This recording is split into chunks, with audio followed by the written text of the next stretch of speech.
Hey, what's going on, everybody? How are you doing? Happy Friday, chat. Hope you guys are doing super good. We're going to kick things off here in just a second, getting back into some Kerbal Space Program, where we have been actively working on updating our launch vehicle guidance, navigation, and control algorithms, where we're using Python to automate our rockets in Kerbal Space Program. So we're gonna get into that, and I found something interesting that we'll kick over here into first. As I was perusing the KRPC docs, the documents here, I found something kind of interesting. If you go into and search under the control, if I'm not mistaken, and we scooch on down here, I believe it's in control that I saw it. Per maybe, yes. Check this out, chat. That right there. We have a control.pitch, yaw, and roll. And get this. A state of the control, a value between -1 and 1, equivalent to using the keyboard keys. Why is that important? Well, because as I showed you guys before, we actually have functioning grid fins on my Falcon 9 style of vehicle here. And so essentially that means we don't actually have to use the programmed autopilot that we have in KRPC. I don't know what it really does on the back end, but it's basically an autopilot. You basically tell it, hey, target a pitch angle of 90 degrees, and it'll try and do that. But this means that we don't actually have to do that. We can create our entirely built from the ground up flight controller, and then we can have it output an actual equivalent value as if we were using the keyboard keys for actually controlling the vehicle. And so that's really important, because if we go into our vehicle assembly building, I don't know if I can actually fly it in this save, because I don't know if I have all the parts unlocked, but we can maybe disassemble it a little bit. So what is it missing? Oh, a probe stack. Okay, that should be easy to get rid of. Yeah, it's just that one piece that we can get rid of here. But if you look at our Falcon 9 vehicle here, we have these stock grid fin parts that I've made, and how they are actually actuated. If we look on the inside here, each one of them, of course, is attached to a hinge, so that way they can deploy outward, just like the real Falcon 9. But they're also attached to this rotation servo. And this rotation servo allows them to essentially, if we go to unlock and we go to target angle fully deployed, it basically allows it to do this back and forth. And what's kind of some interesting trickery that we can do in the game right now is we can actually bound control actuation to the pitch, roll, and yaw axes. So if we go into action groups here and we go into the pitch action group, you'll see that I have a cow controller, and that cow controller is basically controlling the a certain axis of these grid fins. So that way, when we use the actual pitch with the W and S keys, we're actually controlling the grid fins. So what all this means is that we can technically, from the ground up, build an actual flight controller that then provides an input in the form of WSAD, Q, and E keys to actually control the entire vehicle, as is, which is pretty awesome. So we can actually use stock grid fins to do that. What's up, Alucard? How are you doing? So the smoothing PID I was trying to wedge into a pull request is written in Lua, and I have been busily converting it to Python and testing. There are some interesting challenges there. Yes, understandably so. For a smoothing PID, are you essentially talking about like an auto-tuning PID using like the Ziegler-Nichols method or something like that? Or what do you mean exactly by the smoothing PID? I'm doing pretty good, Alucard. Happy Friday or Saturday, depending on where you are, right? If you're in Germania, I can only imagine it is Saturday for you. But yes, that's what I kind of want to check out here. First things first, chat. Let's actually see if we can make this vehicle that we have work in my current save, so we can actually just fly it. Let me actually reload, and we'll load this in here, just so I don't mess with anything that we already had. For control input to guide your rocket back to the pad. Yes, but what do you mean by smoothing PID is what I'm saying. Oh, I see. Further from the target, larger inputs, finer inputs closer to the target. Ah, yes, I see what you're saying. So you're basically using like gain scheduling or something, or you're just updating the bounds, because we could actually do that too. You know, funny enough, if we actually look at what we have here in our PID, we can either mid-flight, again, like you said, depending. Oh, now that's an interesting idea, perchance. Using PIDs to set the gains of a PID. That'd be interesting. But yeah, we can use gain scheduling, which is basically saying, hey, when we're this far apart, you know, from the pad, your proportional gain every time tick should, you know, update to this. Or if we're in between, you know, 1 kilometer away from the pad and 800 meters from the pad, your proportional gain is 10 instead of 1. And when we get down to say 100 meters from the pad, our gain is 1, right? Like we can already do that. But if you're talking about something more sophisticated, would certainly like to know more about that. If you bound the alligators too, you could theoretically control the rocket with only 2 fins. That is true. Yeah, that is actually really true. It's a system of exponents based on distance and speed of approach. Now that sounds quite interesting. Yeah, I'd certainly be interested to check that out. That's how people called it during World War II. Ah, fair enough. I did not know. I will refrain from doing that in the future. Yeah, that's just my ignorance. Fair enough. Okay, so that's the PID. If we actually look at what we developed last time, we developed this little bit of a control algorithm to test some of our guidance, navigation, and control for a subscale demonstrator. Let me go ahead and do as I said before I get too distracted here. And I want to replace this part right here, I think, if possible. So if I take this off, so all of those are of course attached to that. Okay, well that's less than ideal, I suppose, but we'll just have to make it work. So I want to get rid of this. Yes, get rid of all. Oh, not the cow controllers too. Well, I guess we'll figure it out, chat. I guess we'll figure it out. Let's take, yeah, not a problem, man. Yep, like I said, just my ignorance. Let's go ahead and maybe do something like this. I don't want to do this, chat. We can use really whatever we want to. Maybe something like this, so I can actually use a larger probe core. No, I want something that actually has an axis that I can control. So something like this. Make sure we flip it up the right way. Yes, something like that.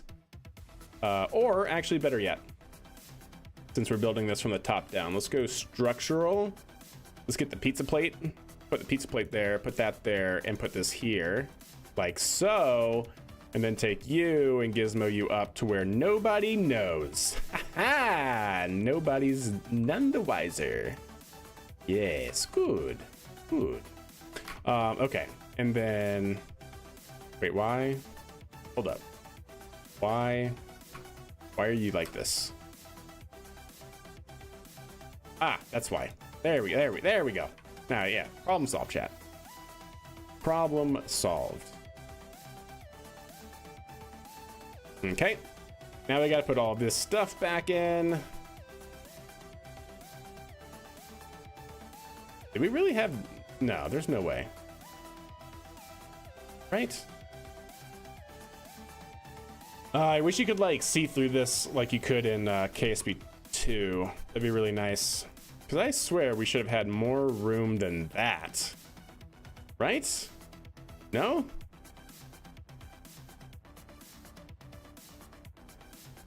Yeah, we definitely should have. Son of a gun. Wait, can I just make that bigger? Is that all that needs to happen? I guess so. I guess that's all that has to happen. Is that gonna make it look weird though? No, not any worse than it already was. Not any worse. All right, so we'll take you, our push rod, and put you in like so. And then we can gizmo you down. Actually, don't even have to gizmo you down, huh? Almost just can gizmo you straight up if we wanted to. Or have it start targeted up further. Yeah, something like that. Sure, why not? Why is it so tall? Because it's a Falcon 9. Have you seen the Falcon 9? Falcon 9 is like a very skinny rocket that's really, really, really tall. Like this is built to scale for Falcon 9. I don't know about that though. We changed the length of the interstage, so that might not be quite good anymore, so to speak. You know what? Let me actually put all this stuff back on here, and I can get the other one and bring it in. So let's just go ahead and save this as block 8. A raid from Matcom. Matcom, how are you doing? Hello, everybody. Hello, Raiders. Good to see you. Happy Friday. Cheers to you guys. Captain Failure and Lava Lamp coming in from the raid. Ahoy, Captain. What's good? How are you doing? How was your raid? Or how was your raid? How was your stream? What did you? What were you up to today? Hey, NASA. How are you doing? All right. Let's see. Stand by. Let me get the Falcon 9 block set. What parts do we not have unlocked right now? Probe stack, large gravimeter. We don't have the strips, and we don't have an SSME. Okay. Well, you know what? All of this completely null and void, chat. Completely null and void. Everything. Why didn't it tell me that beforehand? It only gave me one thing that I didn't have before. That's strange, because when I loaded this in earlier, it just showed me that. Missing part, probe stack large. Are you kidding me? And then we make those changes and it's like, nope, psych. You're still can't fly it. Fair enough. We watched Matt murder innocent Kerbals and dig up dead bodies. That sounds like something that you shouldn't be able to do in the game, but hey, fair enough. Wow, that got dark real fast. KSP, hell yeah. All right, well, welcome Raiders. Hope you guys are doing well. We are looking at developing some guidance, navigation, and control for our rockets in KSP. If you're unfamiliar with the stream, we have been working pretty steadily on furthering our capabilities with Python, controlling our rockets. You want to see where we are right now. We basically have the ascent profile all the way up through Miko completely automated. What we're working on next is the actual boost back burn like Falcon 9 does and automating that. And then the landings, we have landings kind of down too, which is actually pretty nice. So we're missing that boost back burn, and we're also missing the second stage like optimized guidance, but things are doing pretty good. We definitely have a ways to go though. Eventually, hopefully we can do like barge landings, right? Like drone ship landings out in the middle of the Kerbocean. And then maybe one day we'll go ahead and do some tower catches or something, I don't know. Executable pseudocode, hell yes, that is absolutely correct. I just realized that the mod that we're using now apparently supports Rust, which I use for my day job, and super excited about checking that out at some point. I am honest as the grass is blue. Hey, there you go. Incriminating fire, fair enough.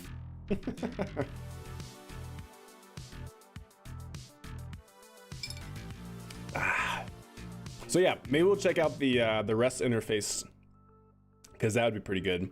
You knocked the parts into view of the game when you demonstrated the fins. Yeah, apparently, John. A bonus road? Yeah, so I play with a few mods, exclamation point mods, plural, in chat. And this one that gives you the ability to build additional constructs is called Kerbal Constructs. Yep. You can convert Python to Rust in ChatGPT. Yeah, I guess you could. How good is the whole ChatGPT at coding nowadays? I feel like they've had a few years to make it work, but I also haven't really heard too much about what was it? Copilot, GitHub Copilot really taking off. So I don't know. Haven't been really keeping up with that. That just sounds like a bad way to like make things just harder for yourself. It's probably good for some things though. Probably good for Python. Because as someone mentioned, Python is nothing but executable pseudocode, so I feel like that's fair. All right, so we'll go ahead and put this down. Oops, I kind of gotta undock it. That'd probably be good there. There we go. Don't forget to detach it.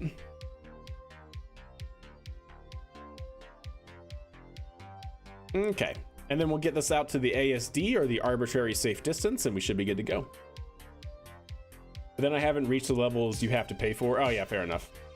Copilot Enterprise is excellent. Is it really for the Enterprise? Interesting. I just haven't really heard anything about it since it like came out. Like I don't, maybe it's just because I don't keep up with it, but like yeah, I definitely haven't heard like big testimonials saying like, oh, you know, Google has used Google has used GitHub Copilot to, you know, completely build this from the ground up or something. I don't know. Haven't seen that sort of return yet. We'll go ahead and fuel our rocket on the pad here. Hey, what's up, Dylan? How are you? Depends on if you're using 3.5, not great, but Chat GPT-4 is good. Interesting. Fair enough. Fair enough. Matt is an expert in C#, pronounced C#, of course. Of course. Yes. Duh. I mean, yeah, it was a test. Yeah, it was a test, and you passed. All right, so if we get our code out here, let me actually move this down, move that out. Drag this here, make it skinny, and we should, I think, be able to fly this as is, and it's going to try to land at these coordinates, which just so happen to line up with that pad right there. So we'll see. It worked the first time that we tried it, but we'll see if something else goes wrong. Oh, something went wrong. Just got hit. Just gotta, VS Code's gotta start the Python interpreter. What's Erudite? How are you doing? I've got a PHP web app I'm working on. The UI is 80% Copilot Enterprise code. Interesting. Well, that's good to hear then. Oh, come on, game. Or VS Code. Discovering Python interpreter. It shouldn't take you this long.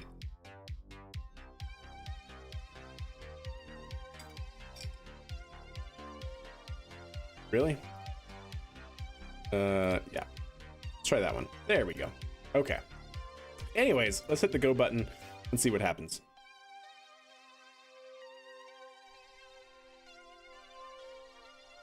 Stand by for launch. It takes a minute for the VS Code, the mod, to remote into the game. There it is. And we'll see what happens, chat. My understanding is that AI generated code can be useful for smaller projects or scripts, but the trustworthiness isn't super high. So for anything that matters, you just got to spend just as long reading through and verifying, yeah, what it does. Yeah, that's what I kind of figured. Now, if I recall correctly, Chad, this goes up to like 5,000 meters altitude, and then it should track over to the pad using its propulsion, and then basically shut off the propulsion when it gets close, and then fly down and do an automated landing. That should, you know, fingers crossed, be what this is going to do. There we are with our coast phase up to 5,000 meters. We're coasting up to 5,000.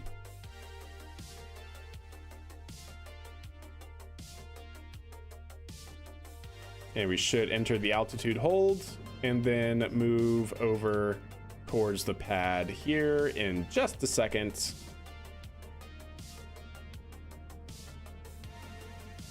And there it goes.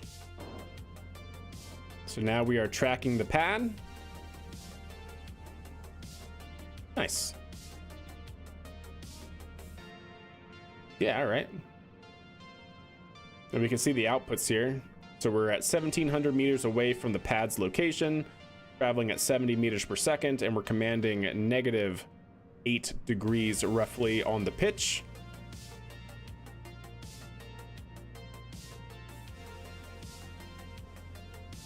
Roll, I still need to tune the roll, don't I?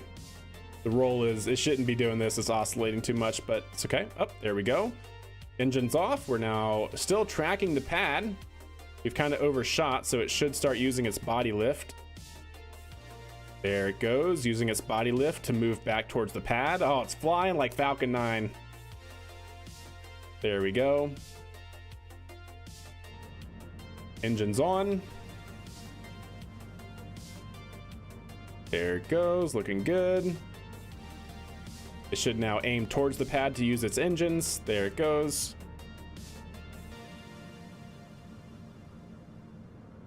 And uh-oh, it's gonna land just off center of the pad, isn't it? Oh, it's gonna be close. Nah, we're good. Nah, we're good. There we go. And so that's what that little bit does. So we basically have everything we really need in order to start actually implementing a Falcon 9 style of landing. So we'll see. We'll see what we have to do.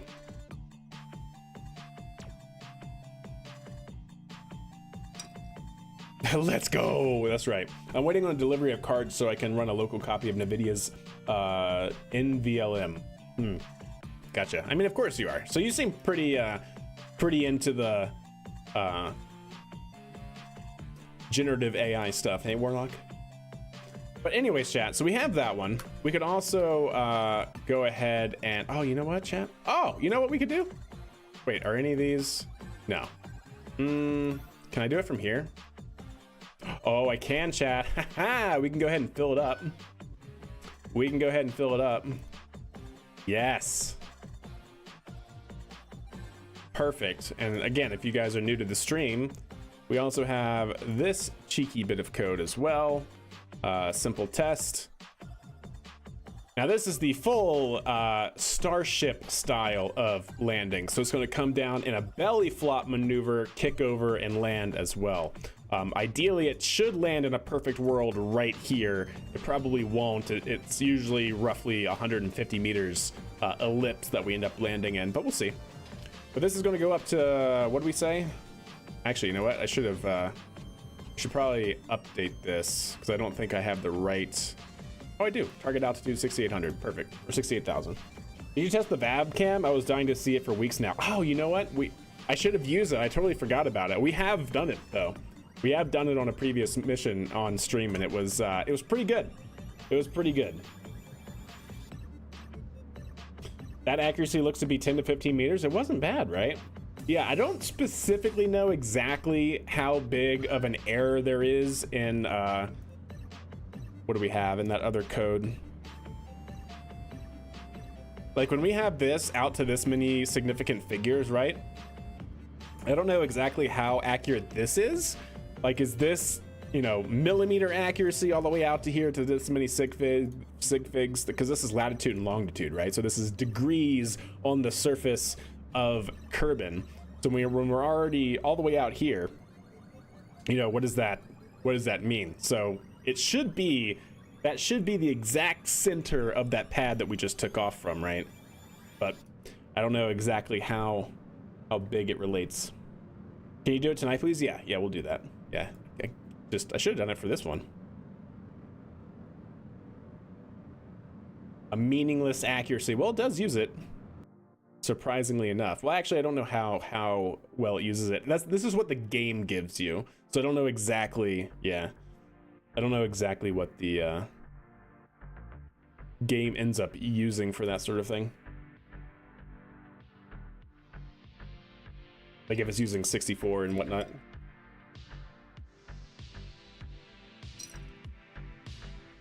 And I have no idea what's going on in the back end behind KRPC for its latitude and longitude targeting. Are you gonna release the Duna contract soon? Probably not soon, no. And by not soon, I mean probably not for a couple weeks while we work on these updating of the rockets and stuff. Because I also want to get into like unifying powered flight guidance, UPFG or something like that, so we can actually have a optimized trajectory to orbit. Because right now we're basically creating an open loop trajectory. We're basically just saying throughout the entire flight, hey, if you're going this velocity, you know, pitch over this much. So that could certainly be optimized to actually do a little bit more robust ascent guidance. I'd also like to implement that on the second stage. So there's a lot that we can do. Looks like it's drifting right. It is, yeah. So this thing takes off a little bit like this. It kind of, does a small, very, very small pitch program. And you can see it once it kicks over, and it should start tracking the pad. It'll tell you how far away it is from the pad at that moment. But yeah, it's going just a little bit, so we don't just end up coming straight back down on the pad. We actually account for, like, Kerbin's rotation. So yeah, right now we are 4 kilometers downrange of the pad. That's what we're doing right now. 4 kilometers, traveling backwards away from the pad at 15 meters per second and opening. 1 meter on Kerbin. Hey, there you go.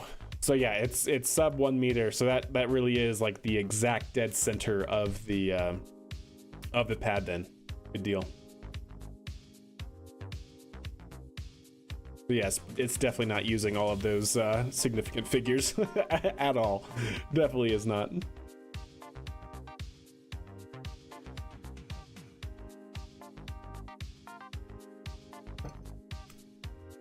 All right, so like I said, this thing now, instead of just doing everything under propulsion like we were doing before, it now goes into a belly flop. It gets into this wedge shape because this is the most aerodynamic way to re-enter that maintains its stability for this particular vehicle. It should start using the atmospheric lift that it's going to create from body lift to start moving towards the pad, because right now we are 5 kilometers down range and moving backwards at 30 meters per second. So by the time it gets into the thicker atmosphere, right, definitely something that we're going to have to keep an eye on, but it should hopefully account for that, no problem. I wonder how much this is going to overshoot though, because it should be able to handle overshoots, but only to a certain degree. No, it should not, RJ. That is a great call. That is a really great call. It should not mess with the automation. At least it doesn't seem to have messed with it so far, because we have used it in the past. So we'll see. It's a good call. See if we can't flip to it once we're close. So you can see right now it's tracking the pad. We're starting to get the atmospheric effects. We are now moving towards the pad at 70 meters per second and climbing, passing 100 meters per second, pitching the nose up, trying to slow down. Maintaining pretty good stability here. Really trying to slow down though. And then it should get into its normal flight mode, basically going wings level, right? Like wings level, it'll fly to where it can use these control surfaces. All right, traveling towards the pad at 160 meters per second. It's a little aggressive. It's probably going to do a pretty insane overshoot here, but that's fine. RCS is powerful. Oh, it definitely has to be, yeah. Definitely has to be able to pick the nose up and come in for a vertical landing. Because this thing is fairly neutrally balanced. Oh, that's actually looking pretty good, chat. It is going to overshoot a little bit, though. But it's coming down right on it, huh? When it kicks over, I'll see if I can't change to the camera. There it goes. Wow, this is actually looking pretty good.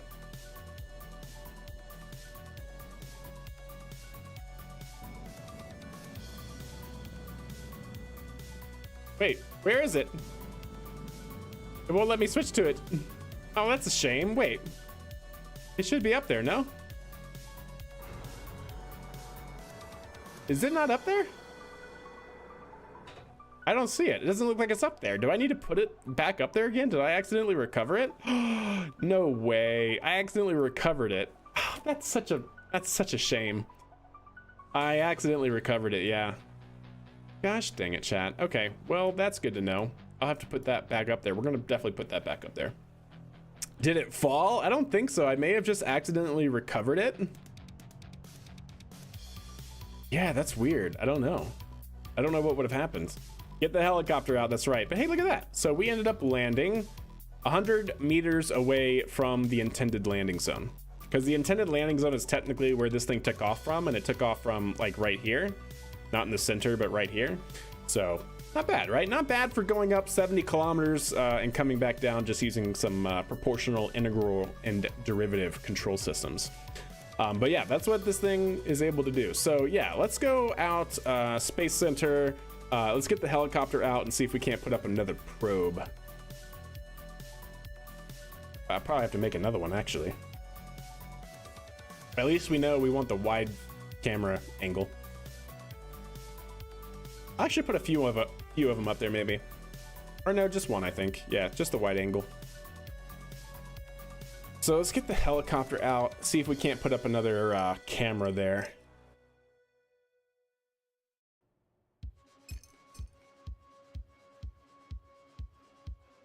I hope I saved it as it was, which should still have it as its payload. Otherwise, we'll just have to take a second and build out another one. Nope, doesn't look like it. Okay, well, that's fine. Just a little bit of a bummer, but no matter. So we'll get one of these, put it there. I need actually a separator of some sort.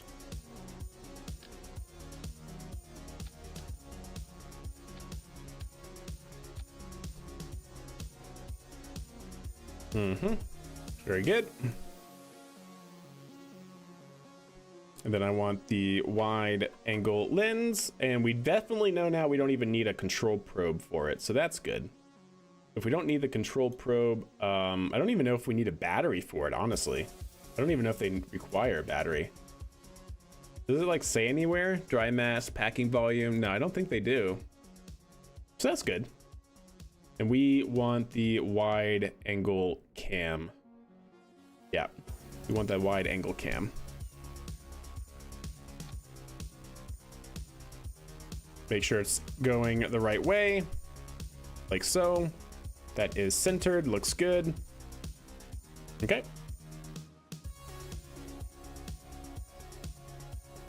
And then we'll put some foots on it.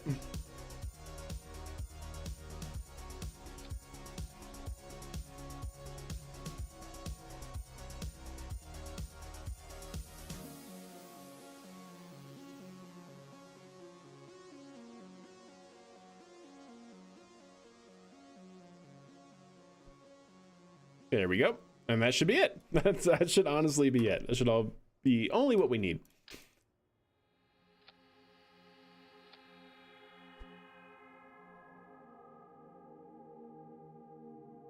Put this to absolute, move it in one, put this to absolute. There we go.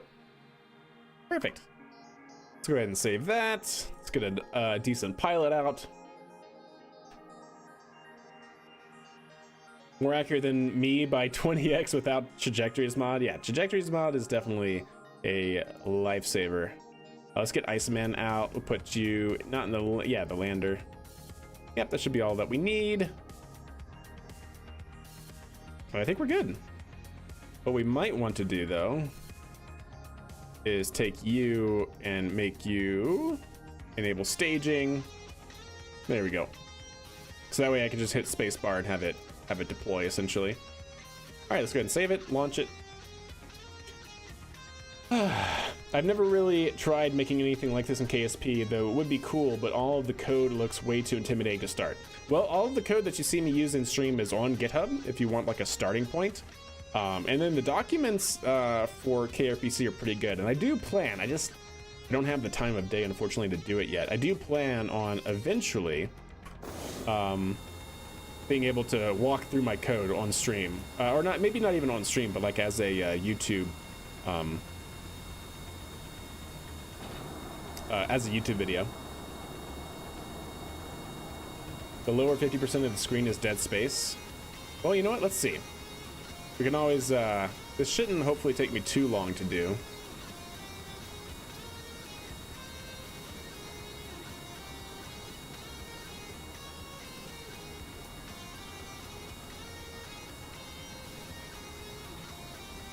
Hopefully, right? Easier said than done, I suppose. But I don't think it should take me too terribly long.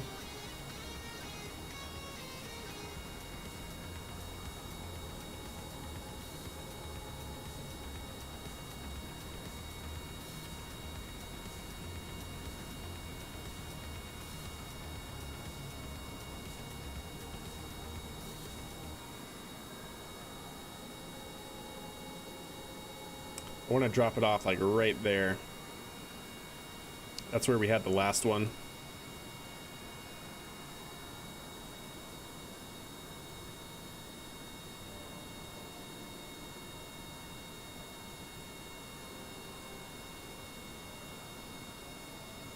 Okay.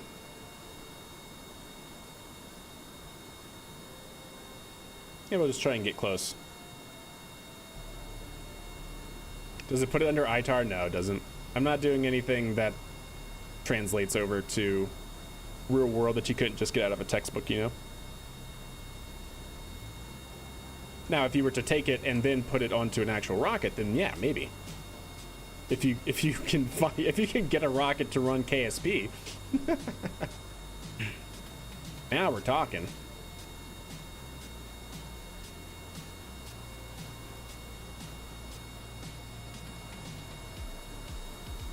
Okay. Hey, look at that. Did I put it on the right way? And I hope it's not too far, or... I might have to redo that, chat. Let's see.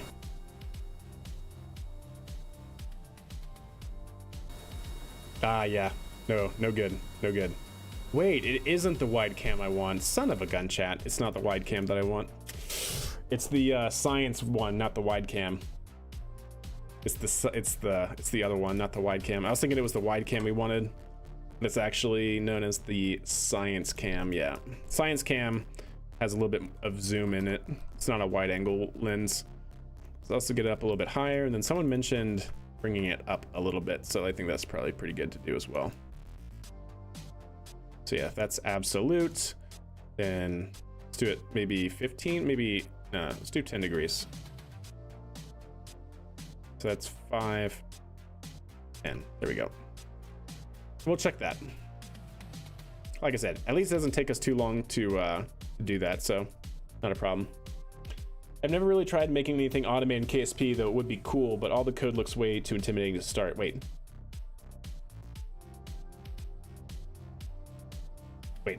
Zeno, did you just come from the YouTube chat? Because I swear somebody in YouTube posted that almost verbatim.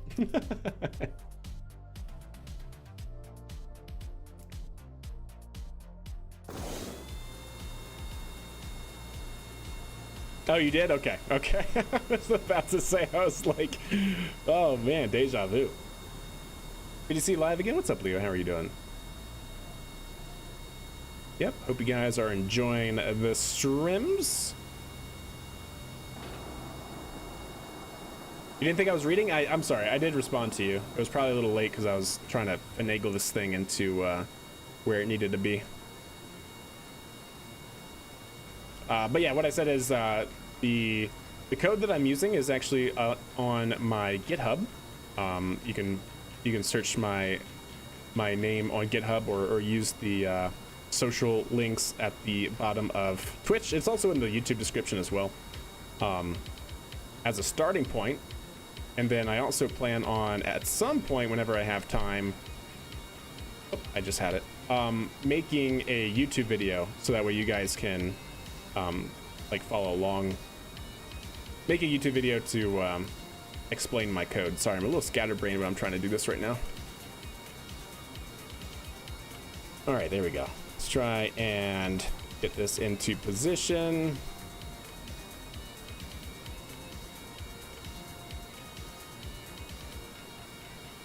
There we go. Move it forward just a little bit here.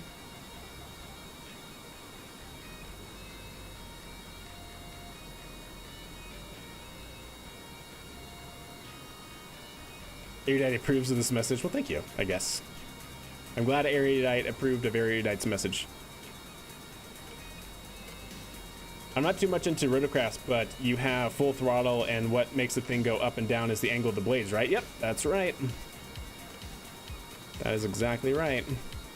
And then I also have this pusher motor in the back that helps me move forward and backwards as well. It's kind of a mix between a Sikorsky Sky Crane and a Sikorsky Boeing SB-1 Defiant. Kind of bridge the two. It's like, what if they had like a baby, you know? We're gonna throttle down a little bit here so the blades lose a little bit of lift. Trying to be a little bit more accurate here.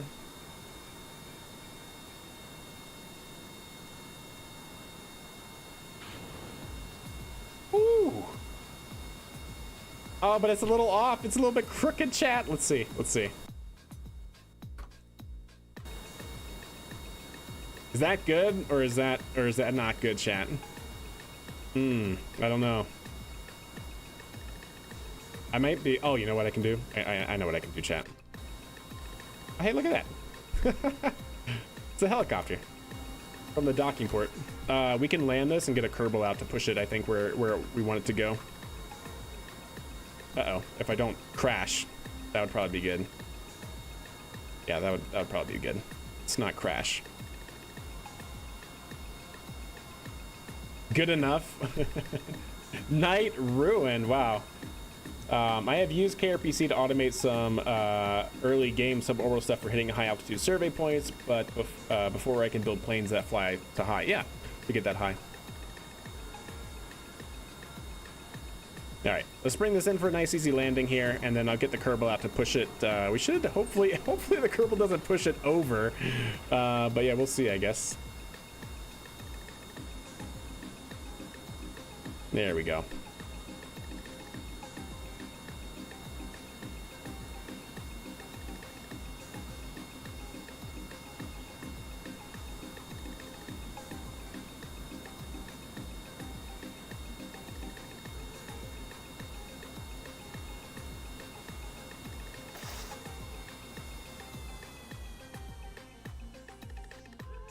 Cool. Not bad, not bad. Let's go ahead and see if we can't do transfer crew, transfer into here. Go ahead and extend the ladder and have you EVA. And not get chopped to smithereens, please. Oh, okay, that's fine. Ice is fine. Before I do this, can he get back up here? There are stairs. Are those usable? Whatever. Whatever.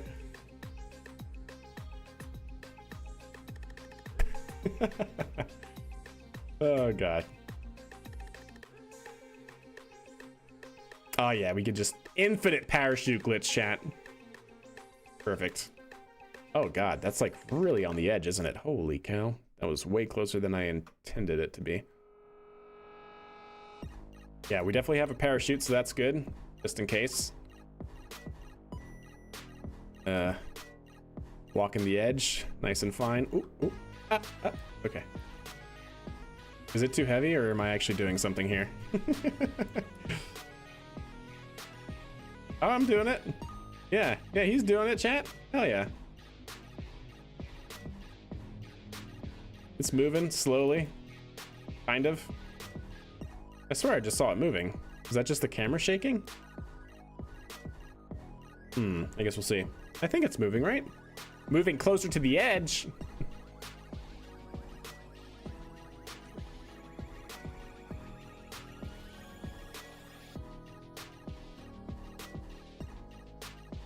Yeah, it's moving. There we go.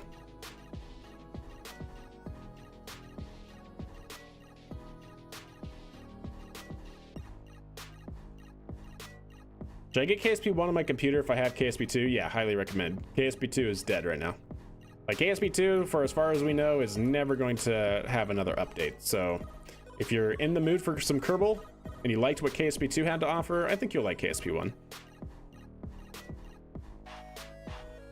I mean, KSP 1, right, with mods and things that you can download for it, can basically be KSP 2.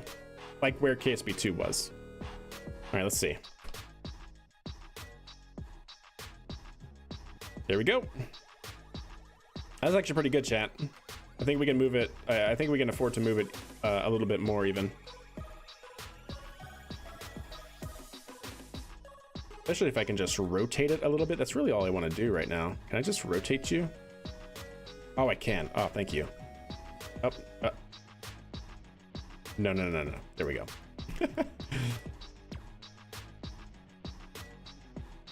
Does not want to rotate very easily.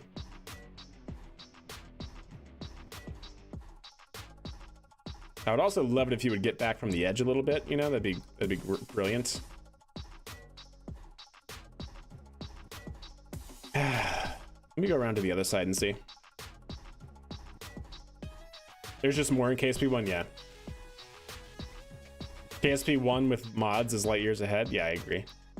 I mean, KSP 1's a finished game, right? And then the mod community has been at it for 11 years. So yeah, yeah. Maybe that's good enough, chat. Use the backside to rotate. I was kind of thinking about that, but I was hoping I could use these, but he just walks over them, which is kind of weird. Like, I don't like how he just walks over them. And I don't want to push it from here because I'm afraid it's going to push it closer to the edge. I definitely don't want that, so maybe we'll just call it good enough, right? We're gonna spawn in a rocket, and we're just gonna look in the back, and it's just gonna be tumbling off the side. KSA is the next big hope? Yeah, I hope so. Let's see. I mean, that's what it looks like. That's pretty close to center screen. I'm happy with that, I think. All right, let's go ahead and get back in the helicopter and take him down.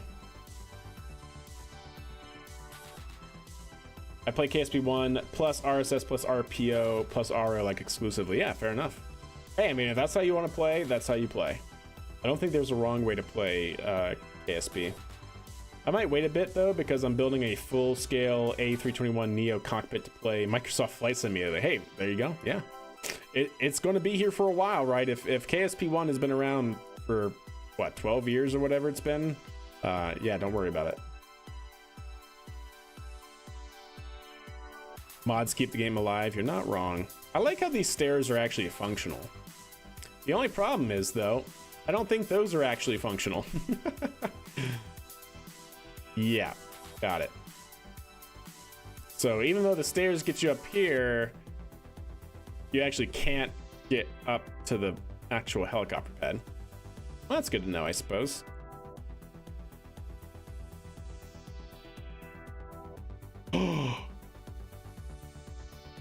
No way. Seriously? Get out. Shut up. Did y'all know about that? I had no idea that these ladders were functional. Okay, hey, you live and you learn. I've been playing this game for like 8 years and I still learn new things. How about that, chat? Oh, I thought that was just pretty art. All right, well, there you go, chat. Never ceases to amaze.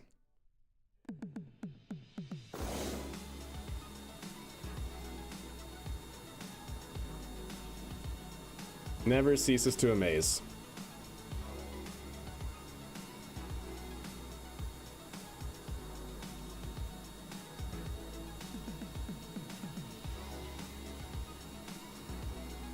It's not bad.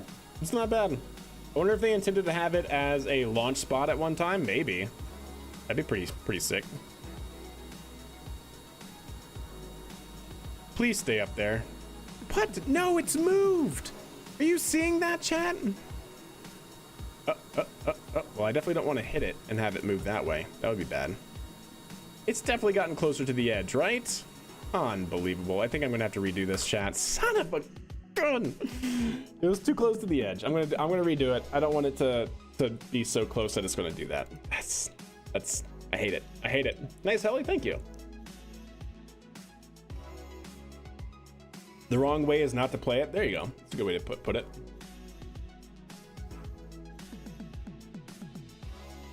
Only wrong way to play is with cheats, like for main missions. I don't know. Some people don't necessarily like certain things. Or if you read my my hardcore career mode, right? I've used the cheats at the very beginning to give myself, I think 300,000 Kerbucks, so we can actually start off with a good amount of things already unlocked. Because I don't know about you guys, but after you've been playing the game for like 8 years, the stock career just does not do it for me anymore. So when we started this career mode, I basically unlocked a certain amount of science and I unlocked a certain amount of starting funds. So we could literally just go right into building like actual launch vehicles. Practice, yeah, something like that. Are there mods to add more stuff to KSP2 while I wait? I don't know. The mod community, like the mod support for KSP1 was basically not there yet, which is really unfortunate because they said that the game would be moddable from day one, and it was like, yeah, technically it is, but like not by a lot. So yeah, I don't know what sort of mods in KSP2 there are.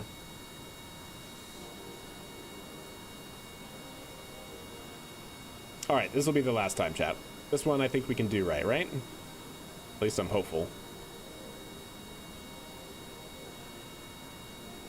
At least I'm hopeful.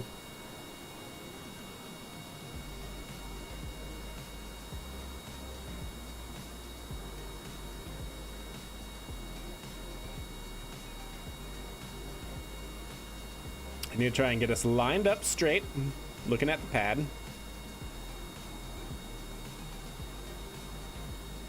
There we go. Now let's start our descent. Try to get it over to the edge. And maybe can I just land, actually? That actually might be the way to do it. I could just land the helicopter down there, because I think the wheels are basically the same height as the camera stand, so I might just be able to land, so that way I can really take my time to make sure we're lined up here. I think that's how we did it last time, now that I'm thinking about it.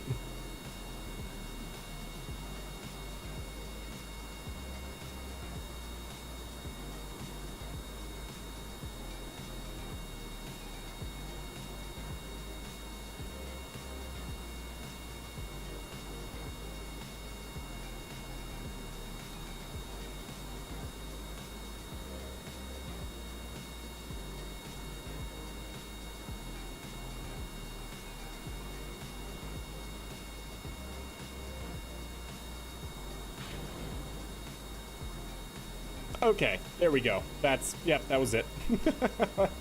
That could not have gone much better, I don't think.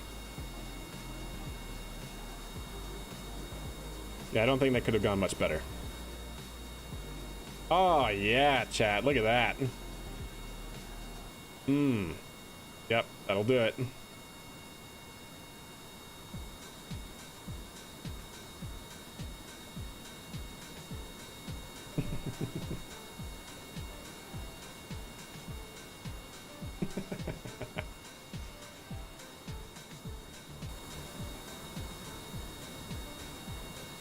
Wait, is this the docking port on the front? I think it might be. I don't know what camera angle this is. I mean, this is obviously on the helicopter, but do we have a docking port on the front? And if so, then that's what it is, but I don't recall if we do. Look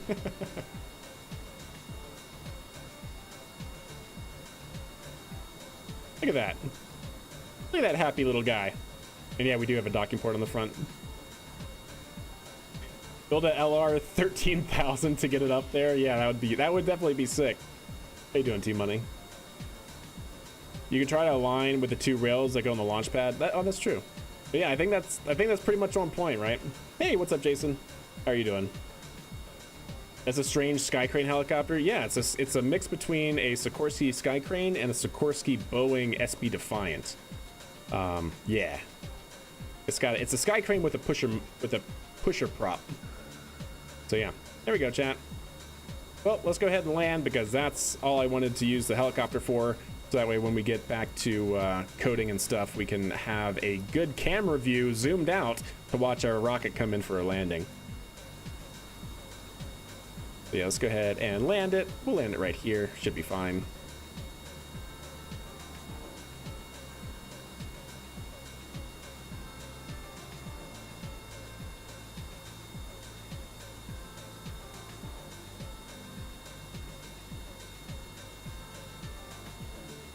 Doing as good as you can. Hey, fair enough. That's all anyone can ask, right?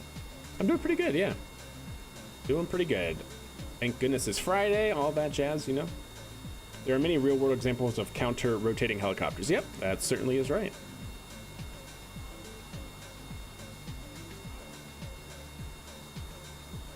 There we go. Yeah, like I said, this is basically a Sikorsky Boeing SB-1 Defiant. If you guys know what that vehicle is, it's this guy. It's basically this guy with the pusher prop in the back, but it's, instead of it being basically a Black Hawk helicopter for carrying people, it you know, has the Skycrane style of body to bring basically any large system underneath it. But yeah, yo, Nova coming in with a 20 Kerbal year of support. Much love to you, my friend, coming with that tier 1 subscription. Seriously, thank you. Looks stock. It is stock, yeah. Mods, we do use a few mods. Mainly utility mods, no part mods or anything like that. Mainly things to make it look nice, to give us like some extra buildings that I use occasionally and things like that. All right, well, with that, chat, let's go ahead and recover the helicopter. The camera stays up there. And I want to try what we were talking about earlier, which is to actually make... I want to test the WSAD capabilities of KRPC. If you guys don't know what I'm talking about and you're just entering the stream and whatnot, I was perusing the KRPC documents and I saw this right here, which is really interesting because it says for pitch, yaw, and roll, it's the state of the pitch, yaw, roll control, a value between -1 and 1, equivalent to using the keyboard keys. Now, that's really, really nice because essentially that means that we can build from the ground up our own flight controller and have it give inputs like I do in the game, right? Like to the game rather. Instead of relying on like the built-in autopilots, I think it's flight. KRPC has a built-in autopilot, which I don't really know what it does in the background. It's pretty good. But being able to have full control over our control, if you will, I think is really, really nice. So I want to test this out with a very, very simple script. Maybe just doing like an altitude hold in a aircraft or something. I think that's what we'll try and do. Would restock be a part mod because it alters stuff? I would think so, because doesn't restock also add a few parts to the game, if I'm not mistaken? I worked on a real world counter rotating helicopter. There you go. That's awesome. That's actually really cool. All right, chat. So let's go ahead and get a very simple aircraft here. Probably just my bush plane. Yeah, just this guy. No, not that. No. It is the other B though. There we go. So we'll get this bush plane out. It doesn't add them, but it only alters the base KSP parts. Gotcha. Oh, Restock Plus is the one that adds parts, but Restock just modifies meshes and paint. Gotcha. I guess, let me bring it to you this, chat. Does having Restock, when I upload a craft file to KerbalX, will having that built with the Restock in the game change it from being a stock plus part? That would be the only thing that I would not like. I mean, you know, I play the stock game so that way all of my craft files you guys can have, essentially, right? So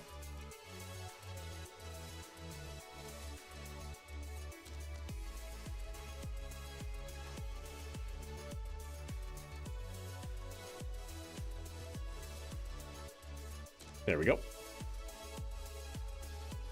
Hey, there you go, Ronald. Heck yeah. All right, so that does... Wait, why are we going backwards there? What is that set to? Well, I definitely need that anyways. They're going backwards. Hey, fair enough. At 0 pitch, we're going backwards, whatever. So yeah, we're gonna have that spin down for a second, and let's go ahead and get into this right here. I want to go to our test scripts, because we're gonna have a very, very simple test. Initialize test. This is going to be called altitude controller con vessel, and then we're going to put it down here. Define, oh gosh, what did I just call it? Altitude controller, and then it's going to be that and vessel. Okay, so let's see what we got to do. I want to create a PID controller. So let's go ahead and start with this up here. Altitude control, set all that. That should be fine. Actually, I should have everything I need to have up here, don't I? Yeah, I do. Okay, there we go. So altitude control, we'll take that limb. So we'll take all of this right here, I think. And we'll just go ahead and bring it down and copy it. There we go. We'll start off, I think we'll probably do this not using the Ziegler-Nichols method. I want to have like actual control over my proportional integral derivative, and let's start off with 0.1 for the KP, and then we'll try 0.0 for the integral, and we'll try 0 for the derivative. Shouldn't need these. But this is going to be set to KP, this is going to be set to KI, is that right? Should be PID, yeah. And then this will be set to KD. Minimum output, positive output. Let's change that to -5 and 5, because I don't want this thing to be doing all of that if this is going to be a pitch controller, right? And then we're going to set that to say, let's call it 500 meters. All right. And then we'll just say while true, because I just want this to run continuously. We'll call it current altitude is going to equal vessel dot flight dot mean altitude. If I remember correctly, I might have to consult the docs. So if we go to vessel dot flight mean altitude, perfect. But I don't think it's that, it's this. There we go. Finally back to look at the nerdy stuff. Katamari is working fine. Well, there you go. Good stuff, good stuff. Current altitude, vessel.flight, yes. And then we essentially want pitch command is going to equal altitude controller dot update.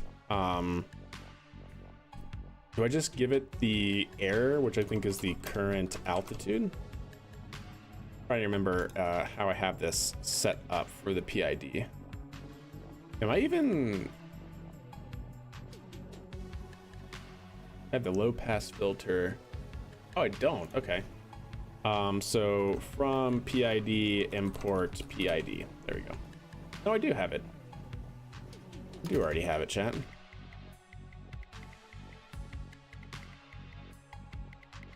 I need to define it as PID PID, and this is going to, yeah, that should all be fine. Well, let's go ahead and try that out, and we'll just see what happens, really.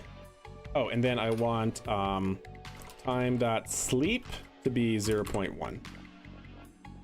Am I remembering that right? Time.sleep, yeah, cool. All right, we'll see. We'll see what happens. You can use trim to work against the rotation, but you can't use SAS if you're setting trim. Oh, you're talking to C-Kraken, gotcha.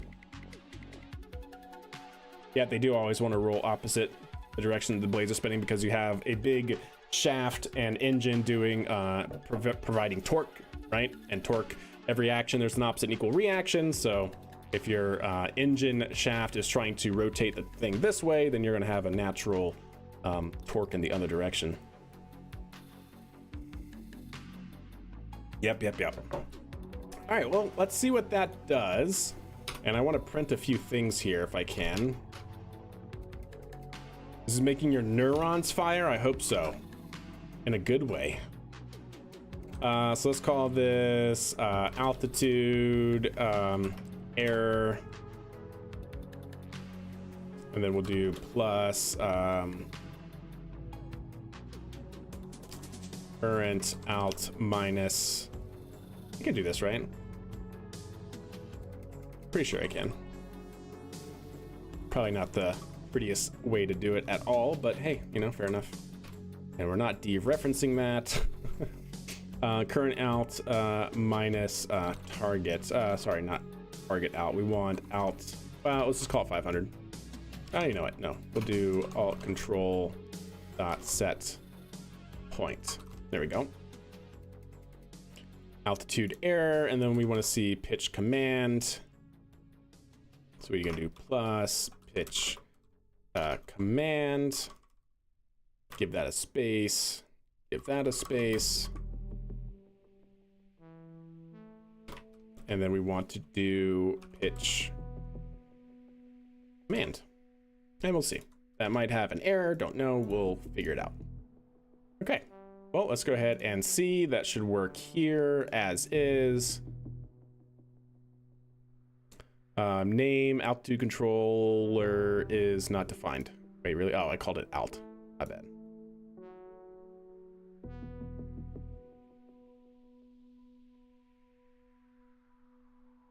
And then I called it altitude controller.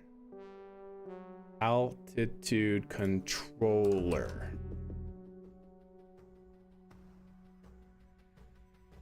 You can't do that, huh? You really can't do that? I definitely thought you could use like pluses to separate things. Oh, not a float. It has to all be in the string. Gosh dang it, chat. So I have to do this, don't I? Float, yeah. Just goes to show you, don't use Python all that much except for streaming. Let's do that. We'll call it altitude heading. And then we should just be able to, yeah, okay. And then that.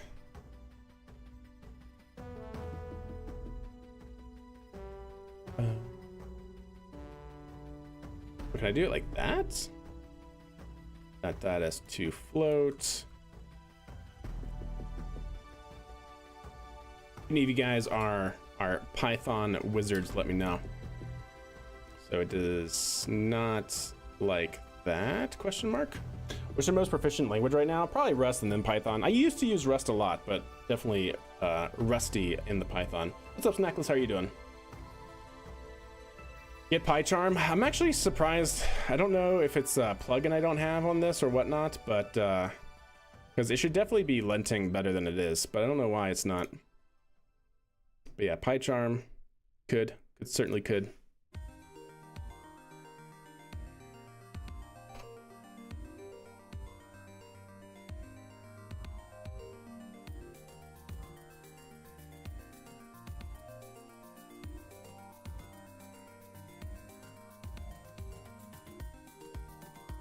Oh wait, yeah, should be something like this. How did I do it? So that, and then just everything in between. Cool, there we go.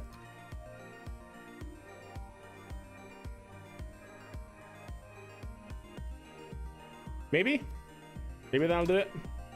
We'll see. If not, then I'll just print it as I do it. Okay, perfect. Altitude error, that looks pretty good. Pitch command up, 5. Okay. Sweet. Well, let's fly this as is for a second and go from there. Yeah, not too bad. That was pretty easy, I guess.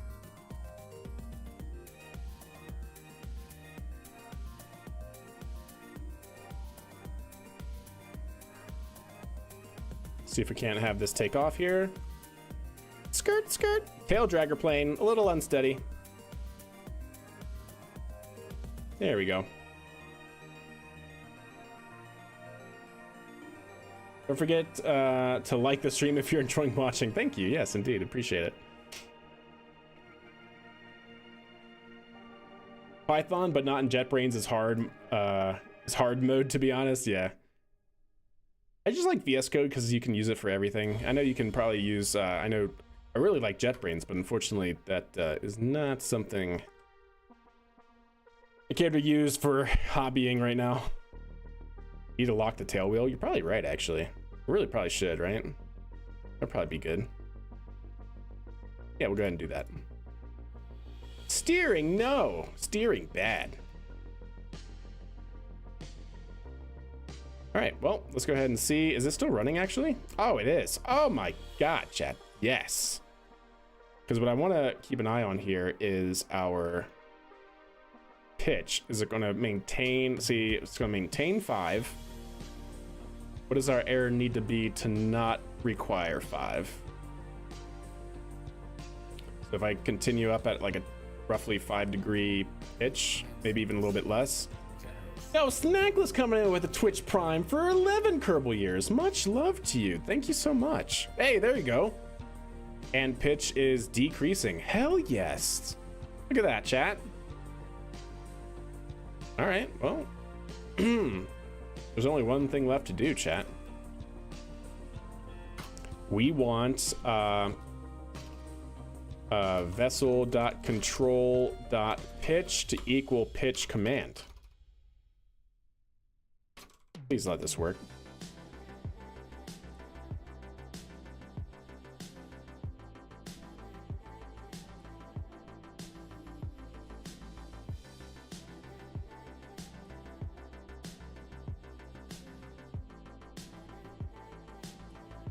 It's going to oscillate a lot, I bet.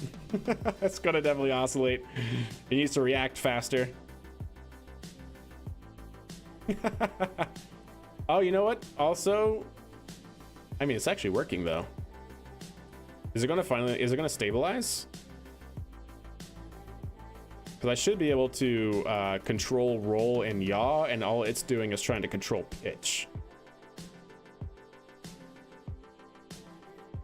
So yeah, obviously not doing great.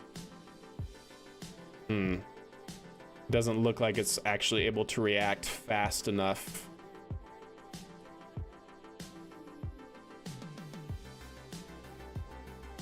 Yeah, it's not able to react fast enough here. Because it keeps going back down to like 390. Yeah. Okay, fair enough. Let's see. What happens if I tune the controller and make this just 1? Let's have it pitch up for here for a second and have it keep going up.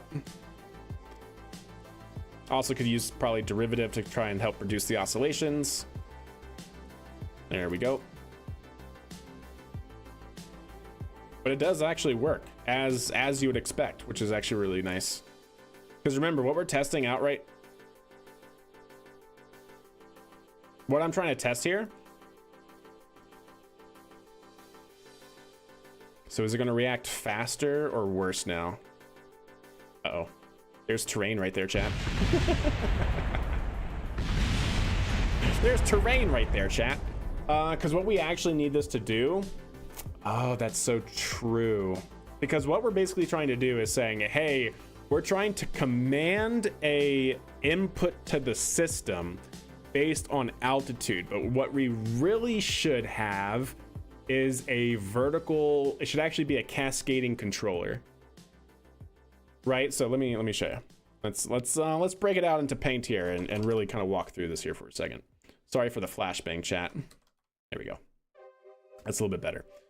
So what we basically have now, right, is we have our we have our PID, right? And our PID, well, technically this is just our proportional controller, is getting our altitude.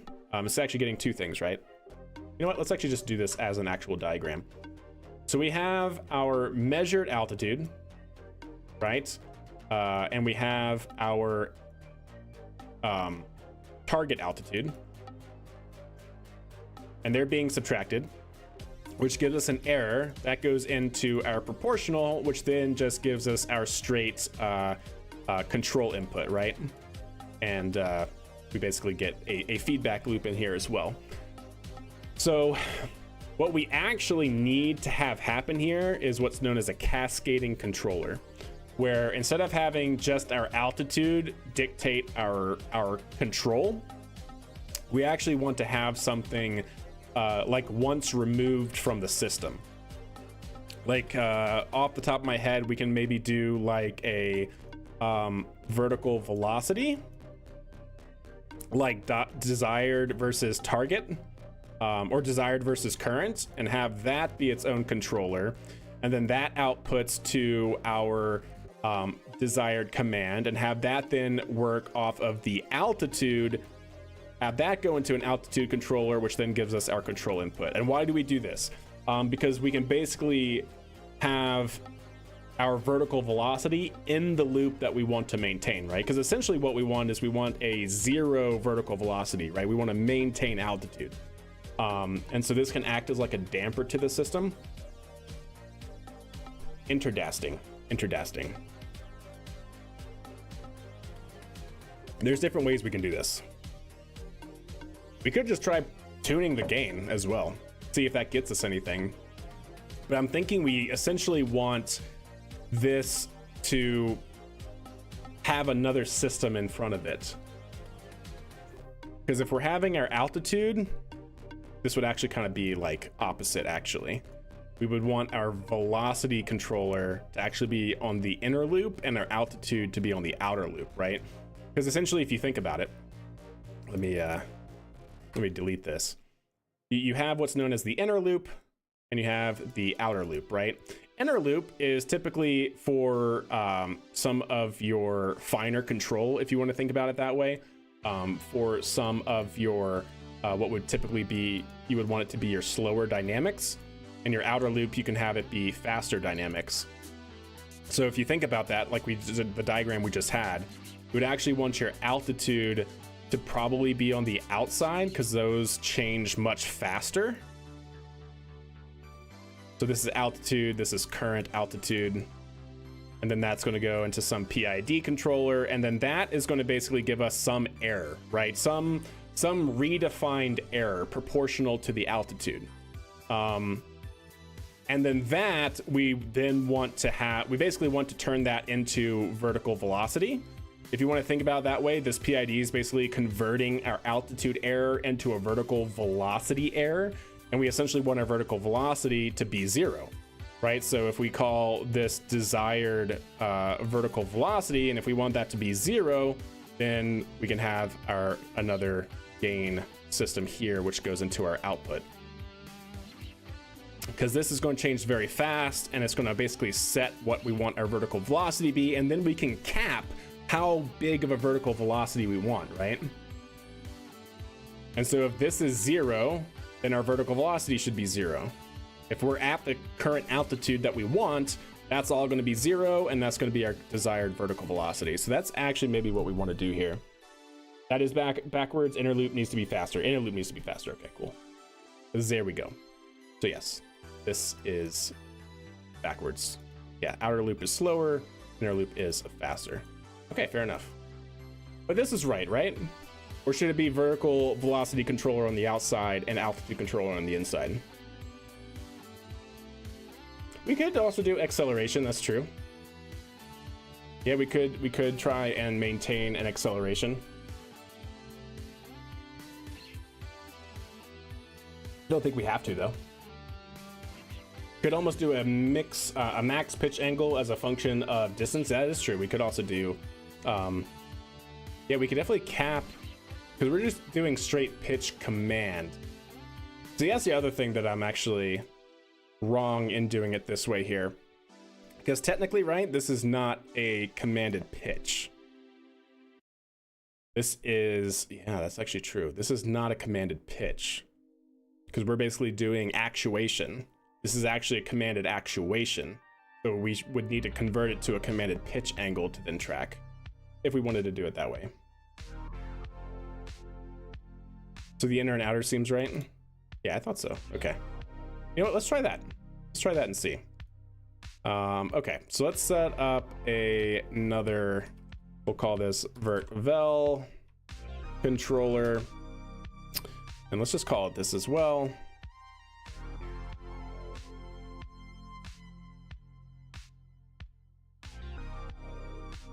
Yeah, we'll just keep it all at the same and see what that gives us for the moment. Okay, so vertical velocity, let's actually bring that back down to 0.1. And we're probably going to want to separate these out as well, just for now, chat. Okay. So we want to set our altitude there, and then we want to have our vert-vel controller.setPoint equal to essentially 0, right? Might actually want to change that to not be perfectly 0, but yeah, we'll see. Now that we have that, now we can do this. So this is now going to be vert is going to be updated based on current altitude, and now we should be able to do pitch command is going to be vert-vel controller updating relative to our vert. Let's see what that does. Revert to launch.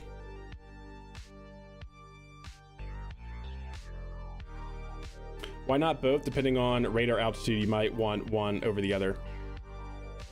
Like I said, there's no one way to do this, right? That's kind of like the best thing and the worst thing about like control systems.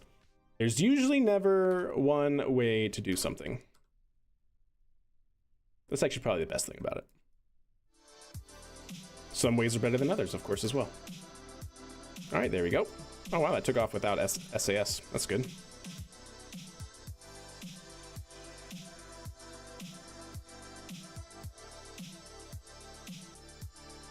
I didn't even realize that was running, chat.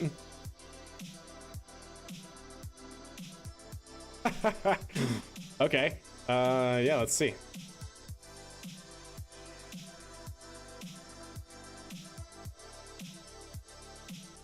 I don't know if this is the old code or the new code that's running. Yeah, it's definitely the old code running, right? I think it is. Let's go ahead and reset. Ah, yeah, see, it was the old code. What does that say? PID is not callable? What'd I do? Oh, no. Oh, yeah, update, sorry.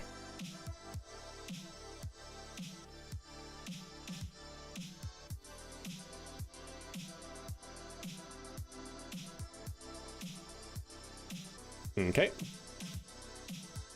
Yep, we'll see. I'm a noob, but I enjoy it. Yeah, indeed. It is cool to think about different ways you could do it. Have you considered asking the plane what it thinks? You know, I haven't. Also, we are way over, and it is not still commanding 50.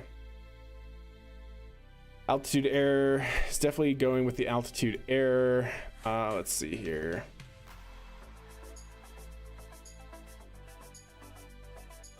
Because that's targeting our vertical. I guess I should...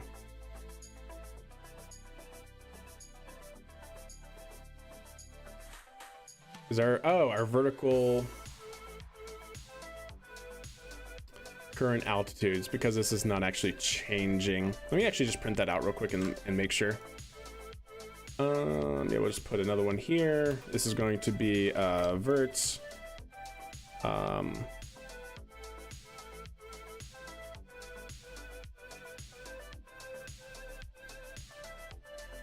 Yeah, it should just be verts. Do F. There we go. Something like that.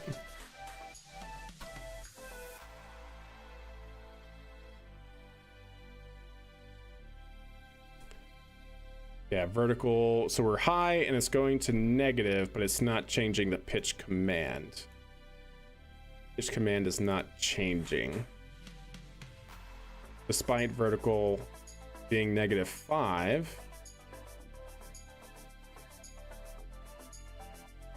It's positive. We're updating, we're setting that to 0. Does it need to be negative? I swear that's always... If it's not working, it's because you missed a negative sign. Let's see if that does it.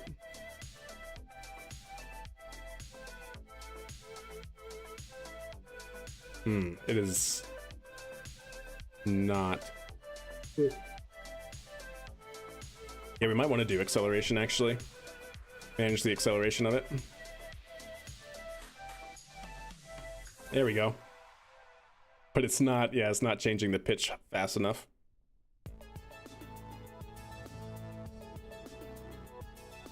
It is giving an input here. Probably just need to play around with it a little bit. Does your API give you access to contract waypoints? Could you automate a multi-style fly here and take temperature reading mission? Yes, you can, Jaden. Yeah, 100%. Yeah, you don't really need a velocity controller. You know what? Didn't I already do this? Stand by, chat. I think we already implemented this here.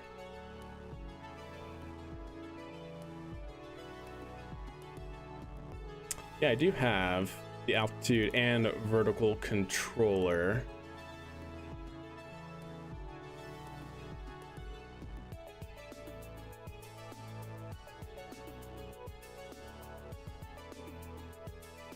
And that's what we're controlling the throttle based off of our vertical velocity. So let's see.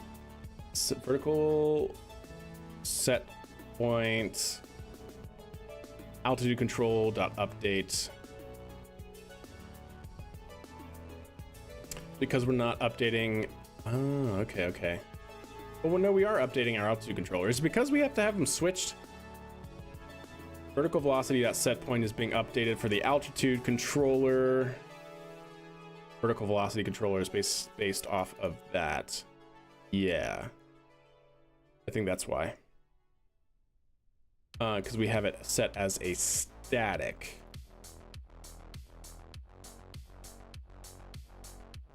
Right? That's the difference. Let's try this setup real quick. Because we're basically never changing our desired vertical velocity. Whereas both of them are true. If we have our altitude at 0, vertical velocity should be commanded to be 0. So what am I doing here? Current altitude is that. So we want set point to be that. And we want vert vel controller dot set point to equal that, and then update. And we're updating it based off of our vertical velocity.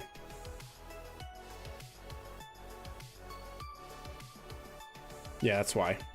that's exactly why. Because I'm not actually getting the error from the our actual vertical velocity. So I need vessel dot flight dot vertical. Wait, how do I call it? To lim dot vertical. How do I get the current vertical velocity? That's our velocity, horizontal, vertical speed. I guess that would do. It's going to be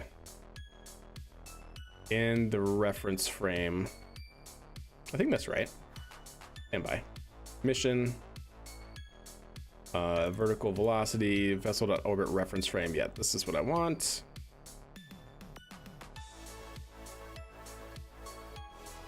Yeah, we can just go ahead and add that in.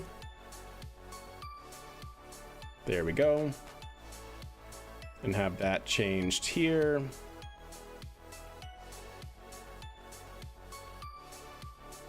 Yep, that should be it.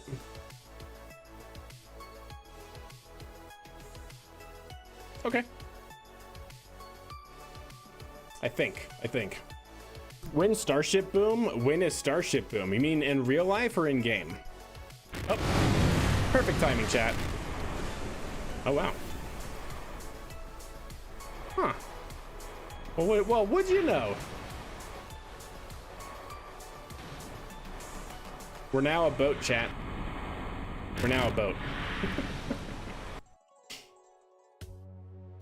No, it doesn't override it. In real life, you know, it could be before the end of the year. So the way, if you look at the timeline of Starship, right?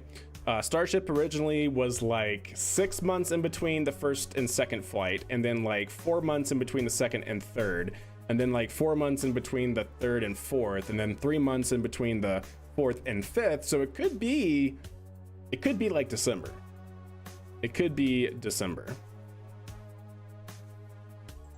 But yeah, don't specifically know, but it could be something like that. Yeah, I can just pull velocity. You can measure velocity by taking the difference of the last. Yeah, luckily KRPC gives us those sorts of measurements. Oops. Yeah, we'll try it out. Any plane's a boat? Yeah, that's true. Any plane is a boat, I guess, if it really wants to be. All right. Go ahead and stop you from running, please. Thank you.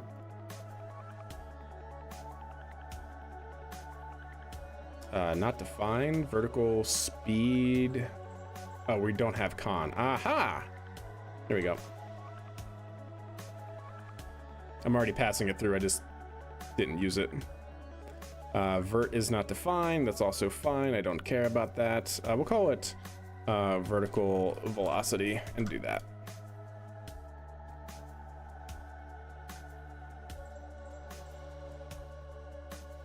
So our vertical velocity is saying it's at 5.5, and we're going up, but pitch is negative. I do have a negative, or did I get rid of the negative? I did get rid of the negative.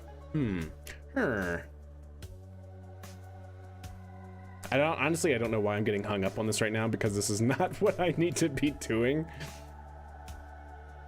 I guess it is good for learning. So we're starting to require a more negative pitch.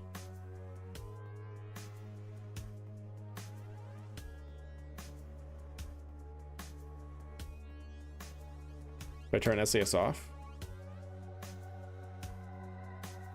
Oh, wait, why? Oh, it is. Oh, somebody, whoever you were in chat, I did not think it actually had. I thought once KRPC ran, it automatically ignored SAS, but there you go. It clearly did not.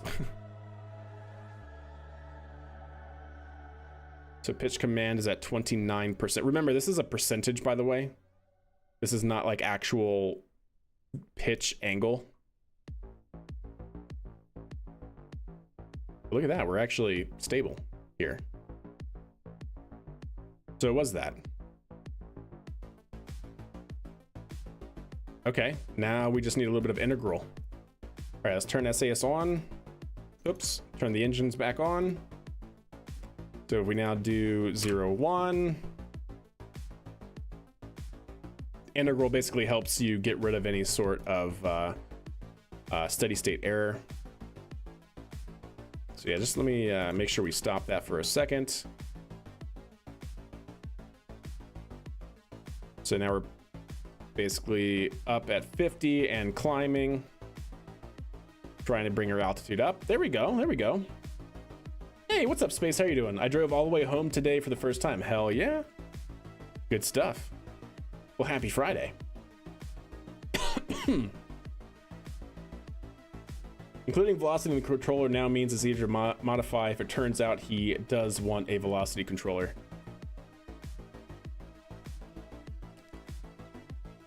I mean, it could definitely help as being a damper. That's definitely true. Okay, we're starting to lower our pitch. So it looks like we need a higher KP now. Oh, maybe it's just because of my SAS. I'm stupid, chat. I keep forgetting to turn off that. I like how we're in a spiral mode right now. You guys notice that? Spiral modes are a natural dynamics mode of aircraft, where once you get into a slight banked turn, it will actually increase its banked turn until you basically stall and head right into the ground. Not great, but there's a perfect example of it here, right? We're basically in steady level flight, and then all of a sudden it's going to slowly start to bank, and it's going to start banking further, and it's going to start turning even more until eventually you quite literally spiral into the ground. Altitude error is, there we go. As we're spiraling. Look at that, chat. Hey, there we go. Easy peasy. Did you use Rocket Cam? Had to go. We set it up. We have not used it yet. We set it up. We haven't used it. Yep, see, we're getting into a tighter and tighter spiral. This is not going to be sustainable until we roll out. I've always wondered what causes that. Yeah, it's just a natural dynamics mode of aircraft, right? Because when you get into a turn, your lift over your wings actually is no longer symmetrical in a bank, right? Until you get into a steady bank, but you basically start turning more and more as your leeward side. Is it leeward that increases lift in a bank, or is it the trailing wing edge? It's something to do with that. It's been a minute since I was in aircraft flight dynamics, but it is something to do with just, it's the natural dynamics of the aircraft and how lift is generated in a turn, and it just adds to itself.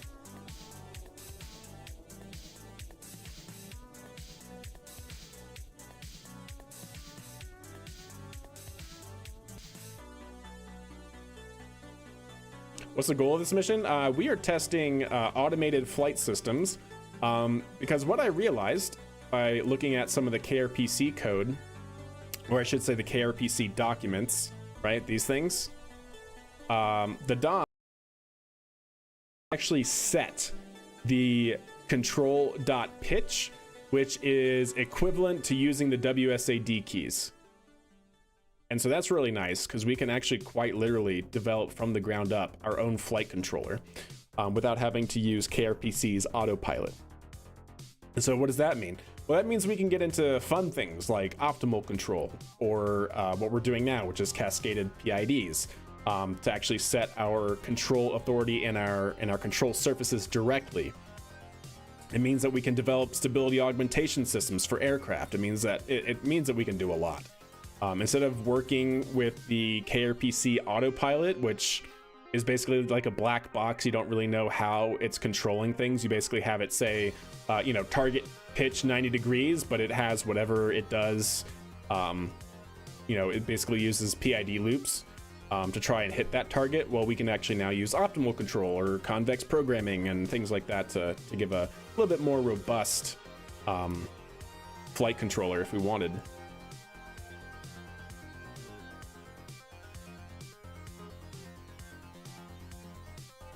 And then everything was just PIDs once I got a job. Yeah, PIDs are pretty great. Did you have a moment of realization that everything's a PID loop? Yeah, even when you get into like nonlinear control, funny enough, a lot of nonlinear controls just use PIDs for their inner control loops. Like if you ever look up nonlinear dynamic inversion, it's a way to try and mitigate nonlinear dynamic in your system. And it does so by estimating your required commands, your required control, by using PIDs to try and mitigate those nonlinear effects. It's fun. It's fun. Just like if you ever take a dynamics class, I remember my dynamics professor saying this: everything is a spring mass damper system.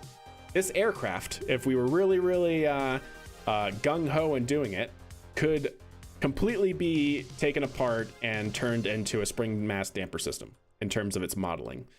So yeah, 3:30 a.m. should get myself to bed. Have a good night. All right, Ronald, thanks for hanging out. Yes, indeed. We're going to continue on our way here. And next up is seeing if we can control our grid fins, I think. Inboard wing loses some lift as it is not moving through as much air. Yeah, something like that. And you're also sliding, even if a small amount, in terms of going into a banked turn. So yeah. Hey, look at that, chat. I mean, I can even do, wait, if I go inverted, is it going to pitch down or up? Nope, it does not do that, chat. It does not do that though. But hey, look at that. We're maxing out pitch authority. And now that we're climbing, oh, that's actually really good. Yeah, we're doing direct control authority inputs here.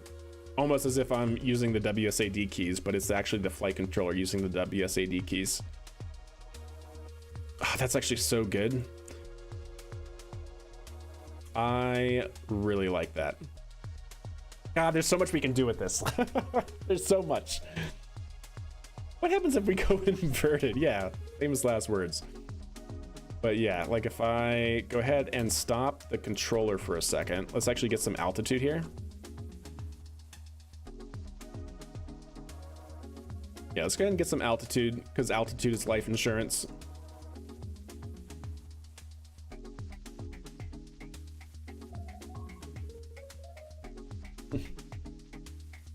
What stream did you fly the last one? It's been a couple. I want to say, gosh, looking back at it, probably before October 18th. Yeah. All right, so let's do that. Let's go ahead and turn back towards the runway here. Actually, it might be best to do this over the water. I will go inverted because I want to see if it's going to actually be able to account for that. I don't think it will though. Also, let's make it 1000. All right. Now if I go inverted, because the SAS should be able to keep me inverted, right? So I'll keep the SAS on.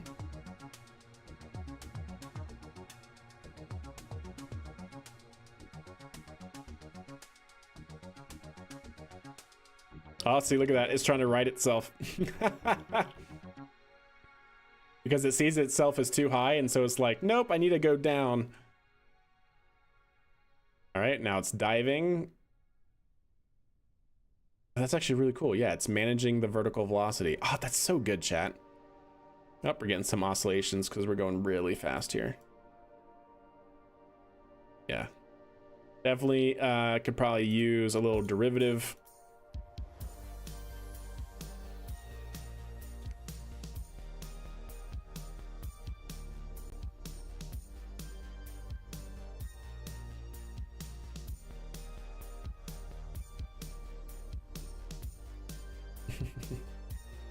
The oscillations are shorter, but not good enough.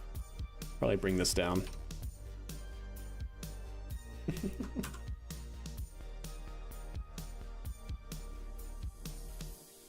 And that derivative controller actually might be a little bit too much as well. Yeah, it should be basically trying to follow 1,000. That's pretty good. I'm pretty happy with that, chat. I'm actually really happy with that. So next I want to try to do, chat, is see if we can't control the grid fins with the Cal controller. That's what I want to do. So let's go ahead and do this. What do I want to do here? Let me actually go out and we'll go into our other save, get a Falcon 9 out and see if it'll actually control. Poor Val doesn't know her life is at the hands of Python, indeed. What are you trying to achieve? We were just trying to test some of the APIs of the Python package we're using. Want to make sure that it's doing what it's actually doing. Also, I think somebody wanted to, RJ wanted to see a rocket take off. We can do that real quick.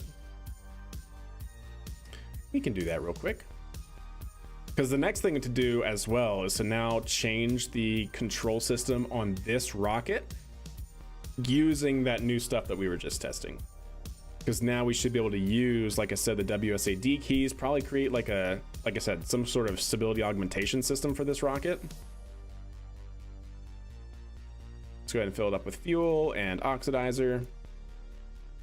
And then what I actually want to do here, chat, is I'm going to try and put it back on the pad here.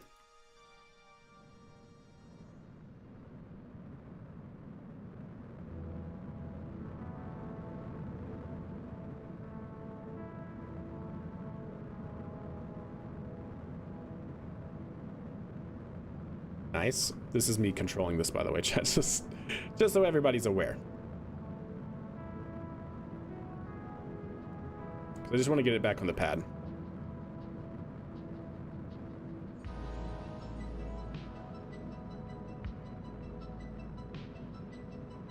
How fast does the script run? Pretty fast, actually.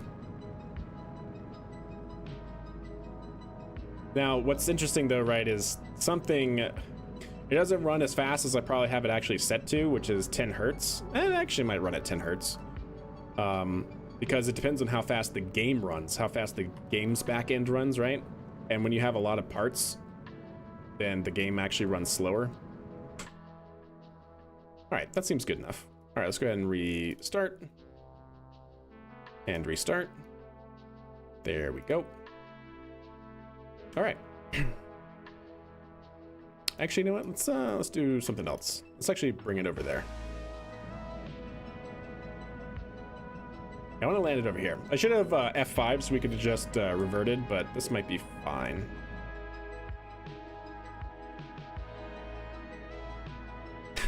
How crazy would it be to see this vehicle do this in real life like this? I'm working on a script for a video. There you go. We're talking about a different kind of script. Or are you writing a Python script for your video? Our control system loop is about 50 milliseconds. Yeah. Yeah, I mean, I think that's pretty good for the game, you know? 100%.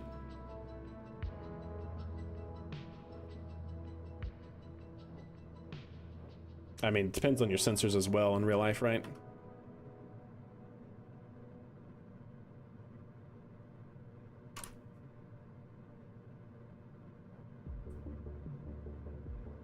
Because like certain sensors, depending on what you're using for control, might not even run at, say, 10 hertz. Like GPS, for example, doesn't typically run that fast. Or at least not the GPS that I've worked with in the past. Usually it's like 5 hertz maybe. Let's try to center it on the pad here a little bit. Doesn't really matter.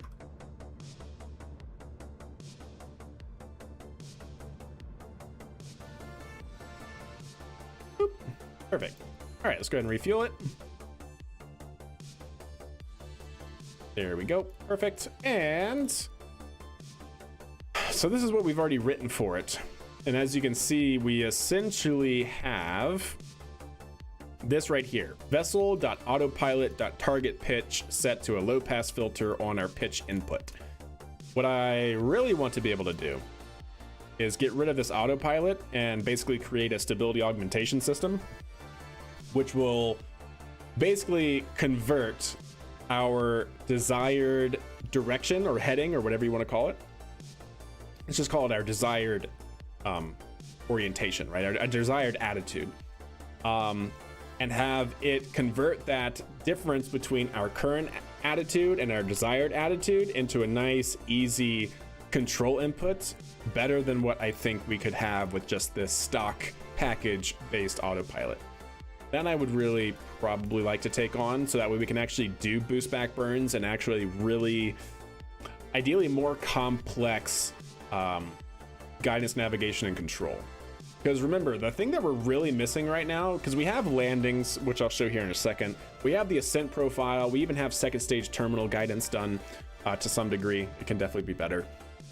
We don't have the boost back burn though. So being able to target, accounting for the rotation of Kerbin, to do a boost back burn, either RTLS or even a boost back burn to hit a drone ship, and have that controllability, I think would be really good for us long term for what I want to do.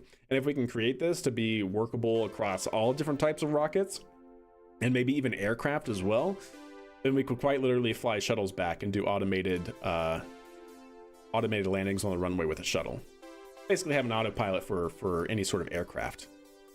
There's a lot we can do if this works the way I think it does, which it seems like based off of that test that we just did with the aircraft, 100% works like that, which is really good. Oh, did you get it? Did you get it, RJ? Let's see.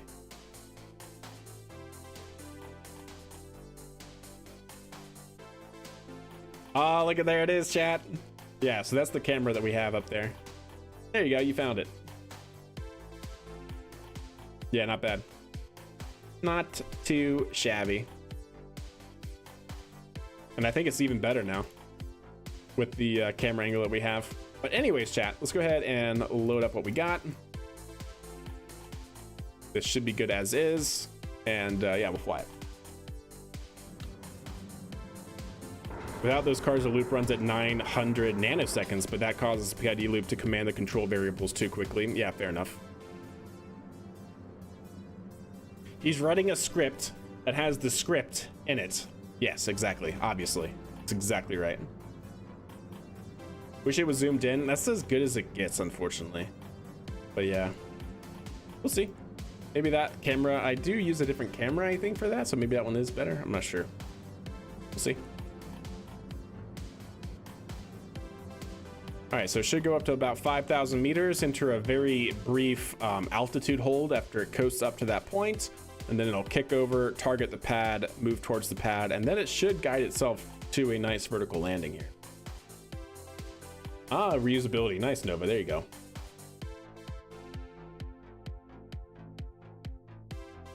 How about Python for Dummies 3rd edition? There you go. Yeah.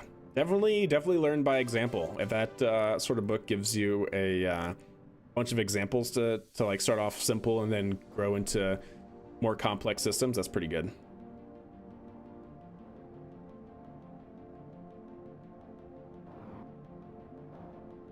I really need to tune that PID controller for this. There it goes. It's moving towards the pad now.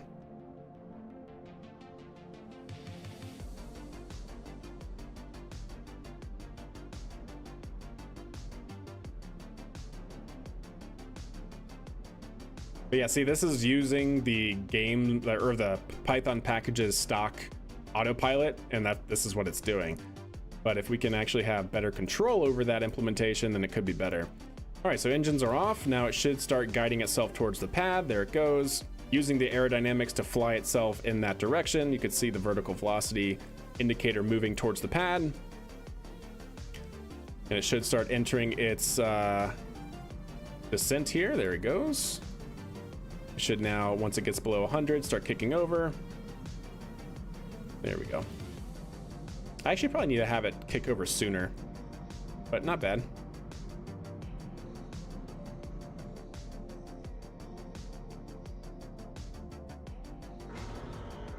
Uh-oh, it's gonna be on the crack, chat.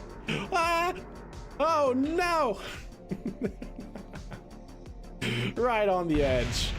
Well, that's what we can't have happen, right? So yeah, I really want to get rid of that autopilot. I think that'd be really good. It'd help us tighten that up a little bit. I'm getting the mood to crack open your control theory textbook again. The only textbook I bought after graduating college. So there you go. Do it. Do it. But yeah, so that's what that, I guess, is sort of kind of supposed to do. It's supposed to actually land there, but you know, we just barely missed the mark. All right, so let's get, yeah, I guess we can go ahead and recover that. And let's get the, I want to get the Falcon 9 out, and I want to see if we can actually control the Falcon 9's grid fins that are hooked up to a cow controller with this new pitch command technique that we were using. I think that'd be really good.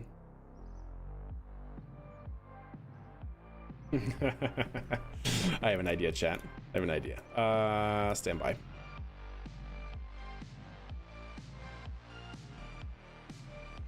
Hey, my pick, how are you doing?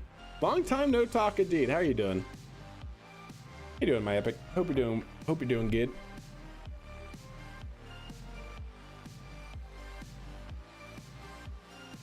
Let's see here.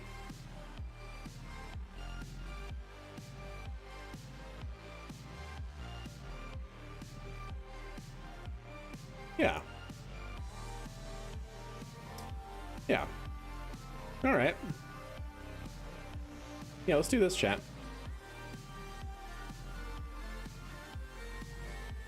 Stand by. Procrastinating sleep. Hope you're doing pretty good. I am doing pretty good. No complaints. All right, let's go to the VAB. Let's get the Falcon 9 out, because I'm going to strip it down.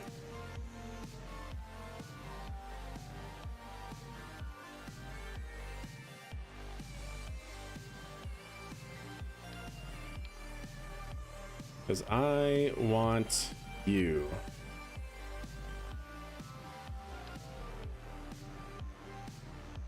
Actually, can I just take it off?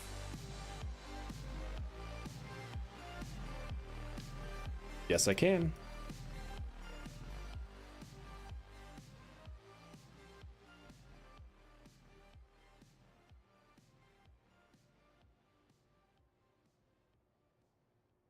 Don't worry, chat. Don't worry about what is happening. We'll put you there.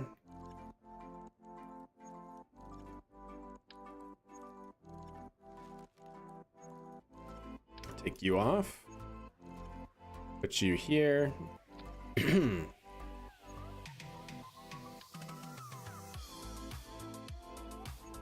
Actually, you know what? We could just do it with one, can't we? Yeah, what am I doing? We'll just do it with one. We'll do it live. Let's see. Let's go to here. I need my pitch controller. Pitch controller. Hey, first one. Oops.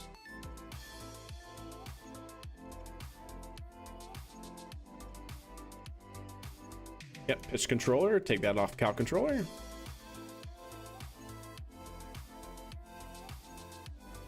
Put you there. All right, did that save everything that you had? It did. Oh, goody.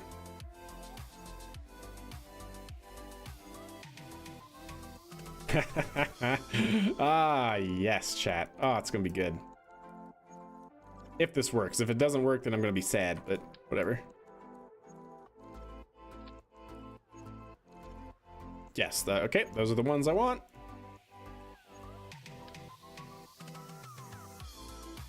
All right, take you. Lock, target angle out, locked. Take you.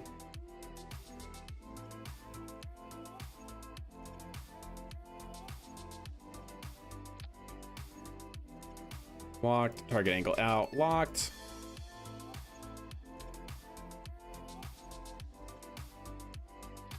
Okay. Are you locked? You are locked. Do not lock. Do not lock. All right, let's go ahead and save that. I want to put it out on the pad for a second here. Make sure we have a crew member. We do. Launch it.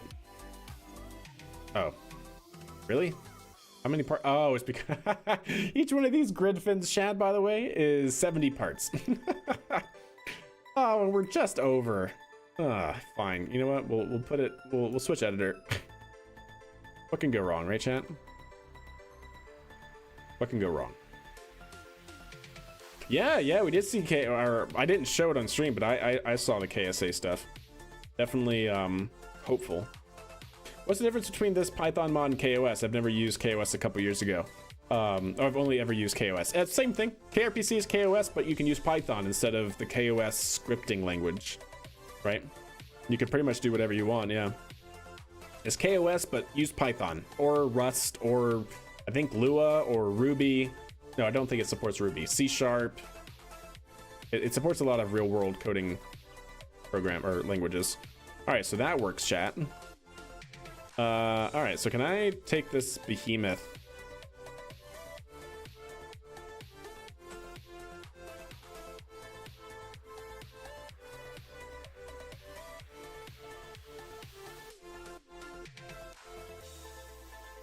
I want to go this way. Can I go this way?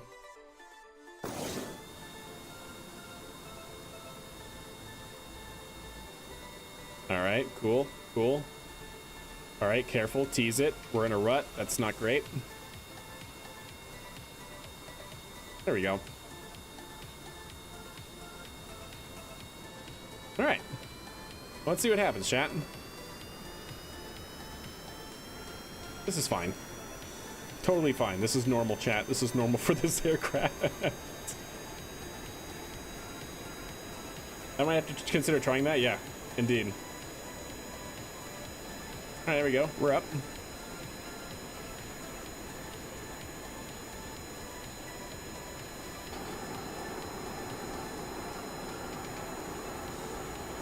This is not a runway? Yeah, but it's like, you know, a C-130 sort of thing. So it's built for not runways. Right? Something like that.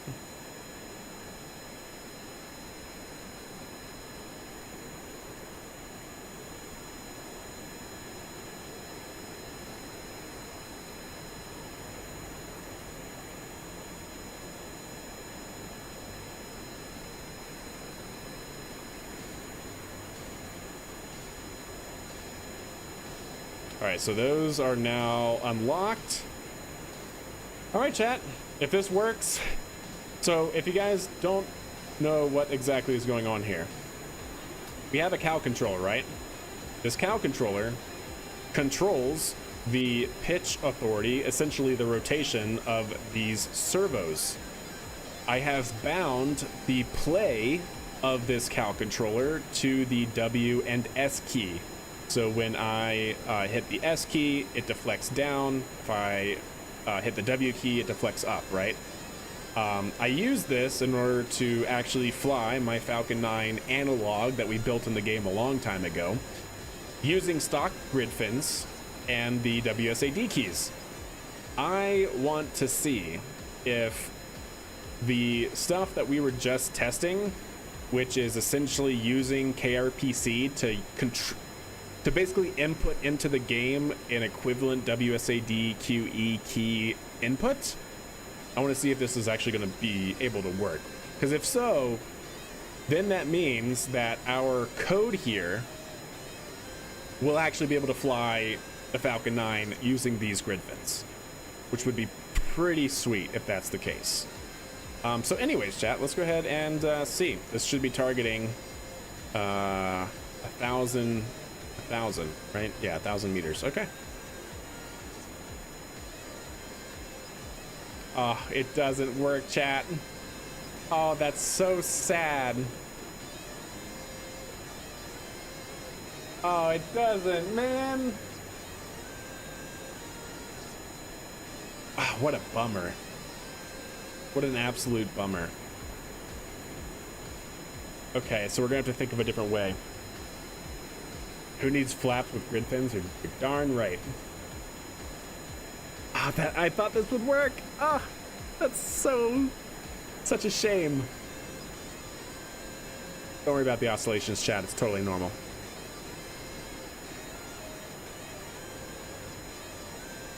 Oh man, I was really hoping that would work.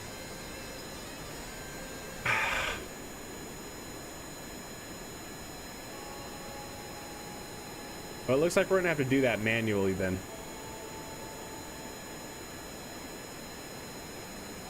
As a software developer, I have no idea what you're doing, but I'm intrigued. Well, welcome to the stream, absolutely. Holy crap, man, it's been a long time. I've caught a stream. I don't blame you if you don't recognize me, but it's really nice seeing you. JC, of course, I know Story. How can I not? How you doing, my friend? It has been a minute, huh? It has certainly been a minute. All right, well, so that doesn't work. So we're gonna have to think about doing that a different way then. If I'm not mistaken, there, I think, is the ability to work with any part module in the game. So we might be able to work with the part module of the cow controller that might be like play position, and then essentially use a PID loop to control what that play position is. That might be a roundabout way to do that. Either that, or we just simplify it and say, hey, we're just going to use control services and not grid fins. Where's the fun in that, chat? Where's the fun in that? All right, my epic, have a good night. Thanks for hanging out. Absolutely. That could be promising, right, King? Yeah, KSA looks to be pretty on point, I hope. I don't know what I just did. There we go.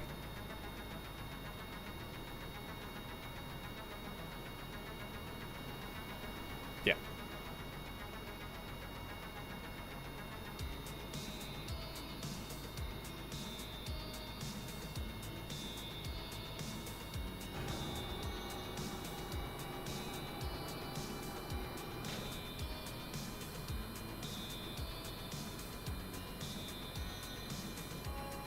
Bring it in nice and easy, chat. Well, regardless, so even if that doesn't work, we're going to still be able to develop a stability augmentation system for our rockets, which I think would be pretty good. Oh, a little short. A little short.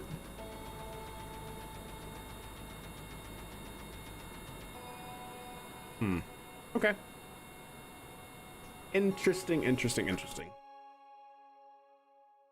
Ah, so that doesn't work, man. That doesn't work. You know, the other things that we need to figure out, chat, is how we actually do work with robotics, right? Because we need to be able to, like, for instance, deploy robotics, right? Because our landing legs, unless we use static landing legs, or I just manually deploy the landing gear, it might be good to have them automatically set to work with the control system. So is there anything in the docs? I don't think there is, on how to work. Let's see, vessel flight control parts, node reference frame autopilot. It might be, we don't have any robotic specifically parts. Bearing intakes, light, radiator, resource harvest, robotic control, hinges, piston, rotation, and rotor. Hell yes. Chat, this was not here before. What? We did not used to have this before.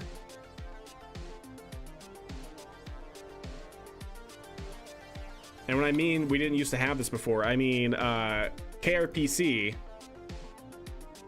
When was this updated? 4 months ago? Oh, that's so good. Oh my god. Thank you, contributors. Oh my goodness, that's amazing. So if you guys didn't know, KRPC was developed for KSP as a mod, and it basically went into it basically stopped being maintained by the original developer before we got robotic parts, right? So this was, you know, years ago that it's been out. It used to even get to the point where it wouldn't work with KSP, or at least it wouldn't work well. Like you couldn't do like the drawing, because you can actually use KRPC to draw graphics on your screen, so you can like draw an arrow pointing through your different control axes, and you know you can show your trajectory and actually print out your trajectory, or I should say paint your trajectory on screen, right, in the game, right? So those sorts of things actually broke. And then I don't remember when it was definitely a couple years ago, somebody actually updated it to where you could then start using the graphics again. And now it seems like KRPC is actively maintained, which is amazing. Oh, that's so good. I need to check out their Discord and stuff. Okay, well, we have robotics now. We definitely did not used to have robotics, so that's good. Robotic controller. Okay, this is actually really good.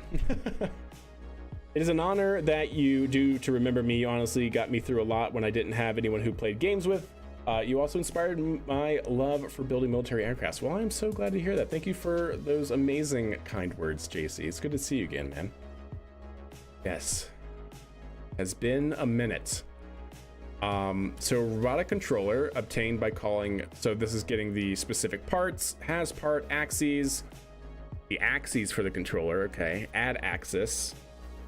Okay. Oh, you can add a keyframe. Nice. So you can actually set up a cow controller this way. Well, isn't that neat? Robotic hinge. A robotic hinge obtained by calling that part. You can set the target angle, the rate, the damping. Oh, shit. You can have KRPC spamming lock.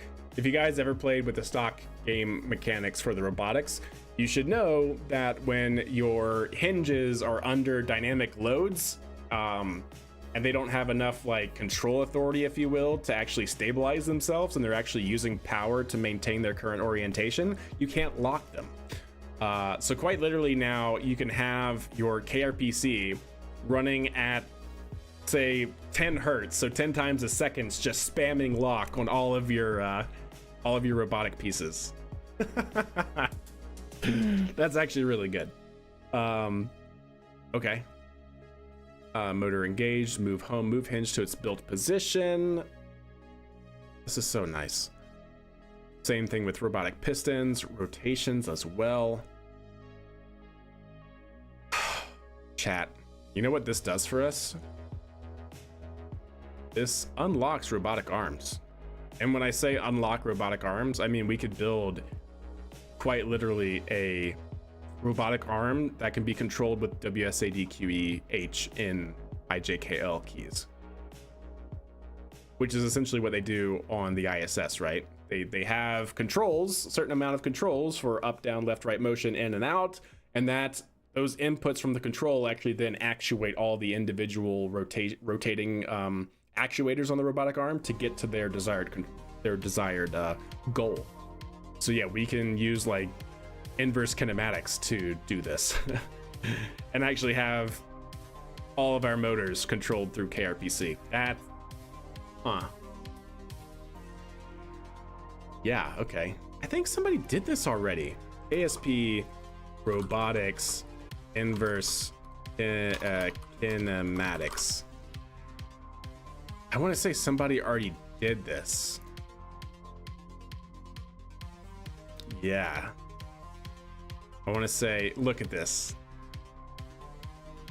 You build an inverse kinematics robot controller where you can input like where you want certain things to be, and it will automatically move the entire body that way. So instead of in the current game, we quite literally have to say, hey, here, target angle this. Okay, this one on a separate part of the arm, target angle this to actually move the arm where we want it to be. But eventually, we could do like what they do in real life, which is say, hey, you know, grapple this device, which is in this like specific coordinate, go, and it will move the entire arm there to grapple that system. So that's interesting. That's going to take a minute. That's going to take a minute to get though, chat. Inverse kinematics, doing robotic arms and things like that is not something I've ever done. I just know it can be done, so that will be a whole learning experience that we will all have to go through together. I swear somebody did it with KRPC.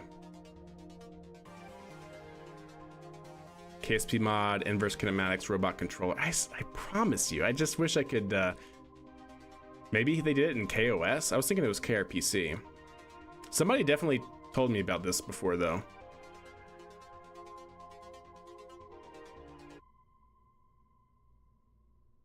So this is KOS, right?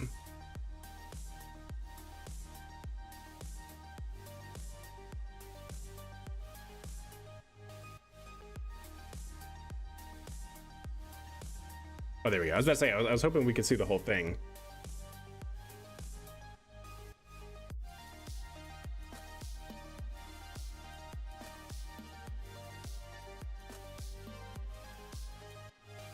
But this is something I think you can do without kinematics, inverse kinematics. Just by setting, oh, okay. Maybe not, never mind then. It's a little bit more complicated than I was thinking. I mean, you could essentially just have, you know, each arm controlled separately, each hinge, but yeah, inverse kinematics would make this easier, so to speak. It's not what I'm thinking of though, but interesting. So that's really cool to see, chat. And so what's awesome, right, is we can actually now use this because we now have rotors and servos that we can, like I was talking about earlier, essentially do WSAD for these grid fins. Yep, that's pretty nice. That is actually really, really good. So we do have that capability, chat. Oh yeah. Yeah, VAB. Yeah, just go ahead and get rid of that. Don't need that. Okay. What you doing? We're testing a whole bunch of things with the KRPC mod to see what is going to be usable for when we get to the Falcon 9. You know what? Let's go out to the Falcon 9 and see.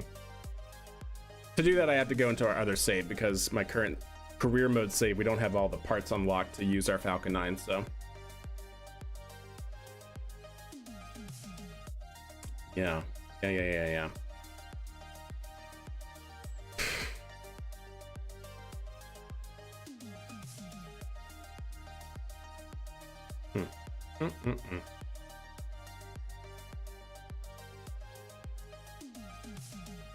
Sounds fun, indeed. Indeed. Like I said, there's a whole lot that we can do with this, for better or for worse. There is a lot that we can do with this. For better or for worse.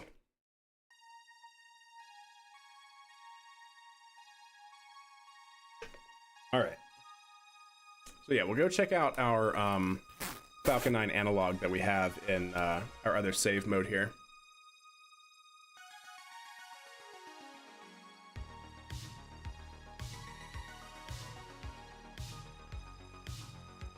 I mean, I'm just trying to do an F-14 today. Swept wings. Wee! There you go.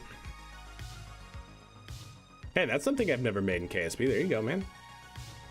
Do it.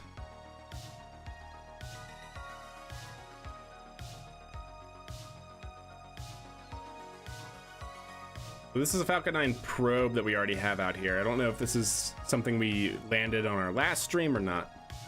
We'll check it out.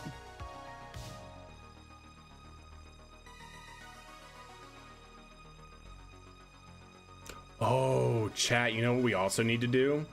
We need to see if it's possible to multi-thread and actually control both the second stage and first stage at the same time.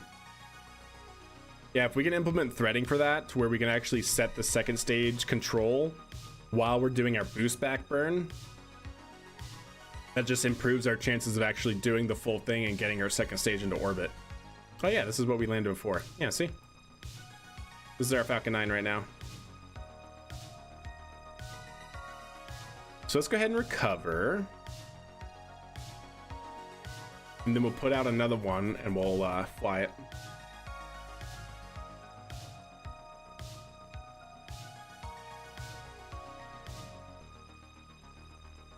That's good, man. My mind is racing with all the things that we could do. Like I said, it's going to take a minute. It's not like we're just going to like pop in here on Monday during the next stream and just get it banged out in like a couple hours. No, this is going to take a few weeks to get to the point that, you know, of doing like a Falcon 9 style of fully automated launch and landing.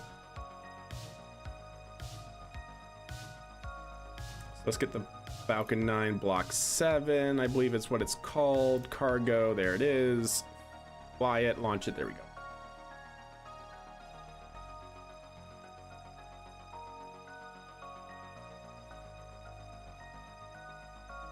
Once the distance is too great, no. But what we kind of need to at least be able to control the second stage until it goes out of render range, because we need to give our vehicle as much chance of getting to orbit as possible, right? Because the way you kind of have to do it, and maybe I can try to do it here now, the way you kind of have to do it is you fly your first stage, right, all the way through Miko, saving fuel for the boost back and landing. You separate the second stage. You basically hit prograde, or, you know, you set your second stage on a course that you want it to fly, and then you flip back to your first stage, turn it around for an RTLS style boost back, burn upward so you ideally get its apoapsis above 70 kilometers. So that way you can then, once it passes out of the atmosphere, you can switch back to your second stage, which has been, you know, put on some pre-ballistic arc, and then fly your second stage, get it into orbit before your first stage goes back into the atmosphere and deletes itself. That's how you used to have to do it. Now there's a mod that allows you to actually kind of save the two states and be able to then join them together at the end, but no, without that mod, you quite literally have to do what I just said. Did you hear about the exploding satellite? Yeah, you talking about the Millennium Space one? Was it an Intelsat one that was like 2 years into its life or whatever and exploded? You talking about that one? How you doing, by the way, Orange? All right, let's see what we can do here, yeah? So I want to get out our Falcon 9, launch, and launch. Actually, you know what? Let's also F5 here. There we go. The automation opportunity is big. Yeah, it is.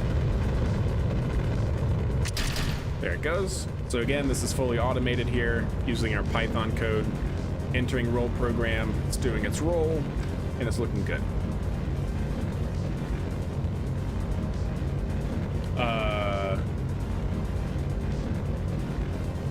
An 8-year-old Boeing, was it? Well, so I did know it was a Boeing-made satellite. Well, I don't think it was actually Boeing, right? It was Millennium Space, which is a Boeing subsidiary. But regardless, yeah, I did know. I did hear about the continued Boeing troubles where Boeing, or a subsidiary of Boeing, built a satellite that did end up deleting itself, let's say, barely into its entire serviceable lifespan. Did you ever make your own rocket? In terms of like in real life? Or what do you mean? Like, you mean like amateur? You mean in KSP? In KSP, obviously, all of the craft I fly have been made by me. In real life, I've done some amateur rockets, and I've been a part of a rocket club that developed a biprop regeneratively cooled engine. I think it was like 100-pound force engine. No, it was probably more than that, actually. I don't remember what it was. I did work at Maston Space Systems before they became Robotics, and worked on their Zodiac vehicle and their Zero B vehicle. And now I work on satellites, so kind of. So no, I never. So yeah, nothing more than amateur did I make a rocket, but I've worked on others, yeah.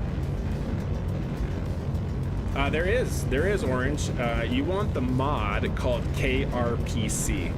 KRPC, which is this mod right here, or Kerbal Remote Procedural Calls, creates a back end for you to then write Python, or well, other languages. It supports, I think it supports like 5 languages, like C#, Rust, I think Lua. There's a lot. There's several that it supports, and you can then write code in those programming languages and have it control your rocket. You have to work on satellites, indeed. Yeah, best of the best. Go for it, man. So we should be coming up on Miko here shortly-ish. We'll see. Probably F5 right here. Maybe not. Maybe once we separate.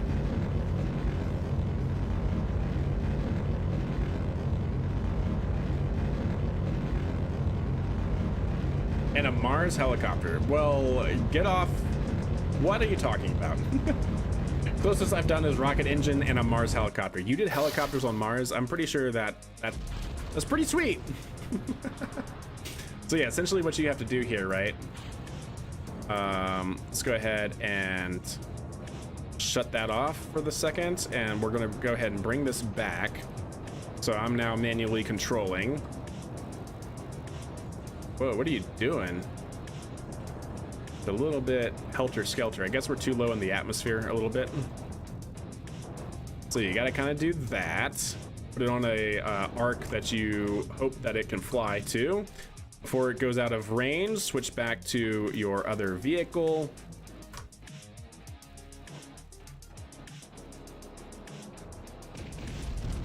To start our boost back burn, ideally get our apoapsis above 70. Come on, bring it back. There we go. We're above 70 now. That's good.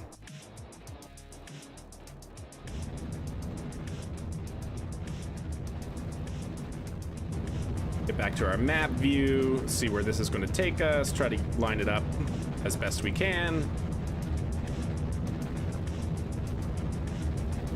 Meanwhile, our Falcon 9 second stage is here with an apoapsis of 82. That should be good. It's actually still climbing.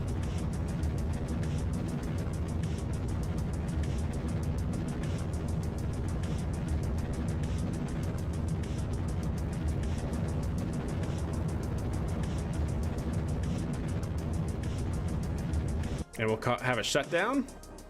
Are we above 70? We're not yet above 70. All right, in that case, go ahead and deploy. There we go, grid fins deployed. Now we wait for it to go above 70 before we can switch back to the second stage.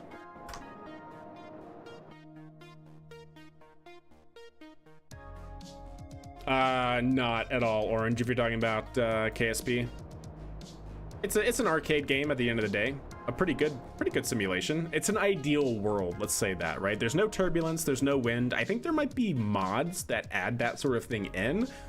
And in terms of heating, it just has like a static, heat model, if you will, in terms of like, your heat is based on your velocity and the density of the atmosphere you're going through, and then your parts have a certain heat tolerance. So it's not really, very robust, let's say.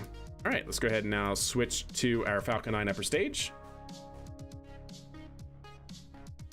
But I've left the company, and I've heard their program's not in a good state. I'm thinking about applying to Raytheon or similar. Nice. Yeah, good stuff, man. All right, let's get this into ideally orbit. Oh, there we go.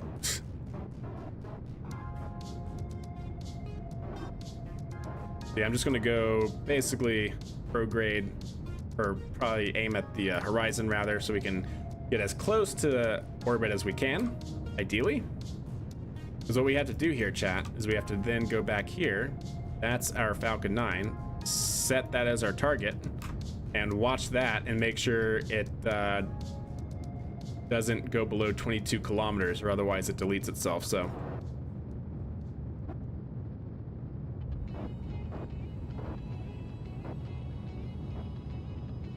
If we can keep that apoapsis ahead of us, we should be good. So it's now past apoapsis, it's now entering the atmosphere. We love our defense contractors. Yeah, exactly. Are those stock grid fins? Yeah, they are. Do they work? Absolutely they do. Absolutely they do. There we go. We've almost achieved orbit here. So like I said, if you've never played, if you've never tried doing this in the stock game, this is how you have to do like a reusable style of vehicle. If you don't use a mod that helps you control both craft at the same time, essentially.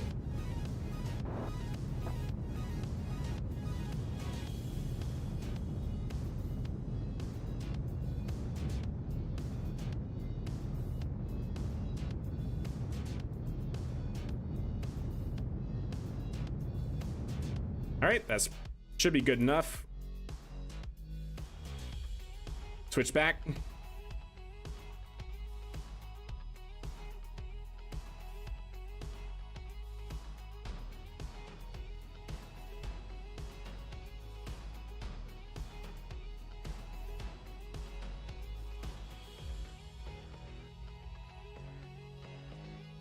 Wait, hold up. Stand by, chat. So we're at 42 kilometers altitude.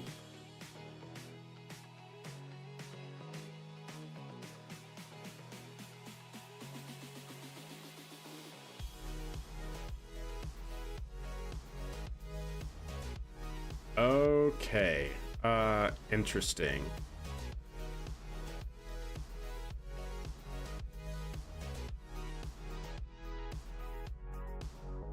That works. Okay. Huh. I don't know if this is actually going to work because it hasn't been tuned or anything like that, but what if we say test hover slam? Is that what it was called?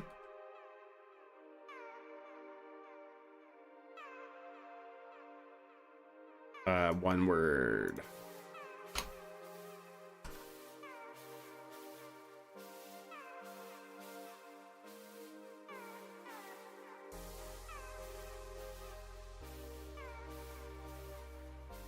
Active probe.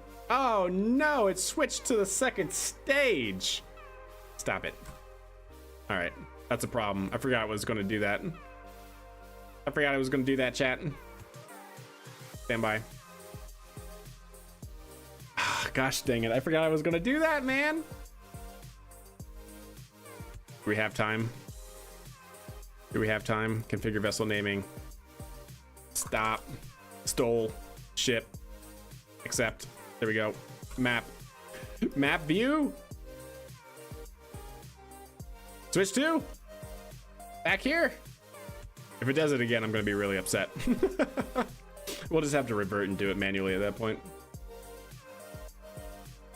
Yeah, absolutely, Joe. Absolutely, man. If you go back into the VOD, I do kind of explain them a little bit, but I don't think I really went through them deeply. All right, let's see. All right, can we do it now?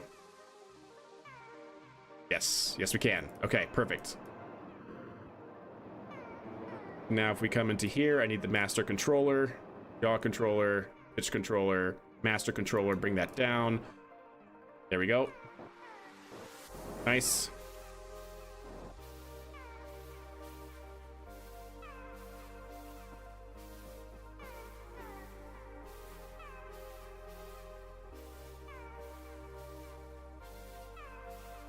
Very good. So, yep, the grid fins are actuating and really slowing us down, which is excellent. It's exactly what we want.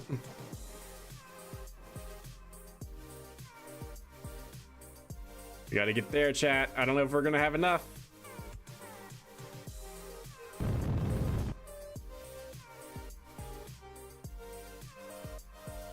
All right, slow it down.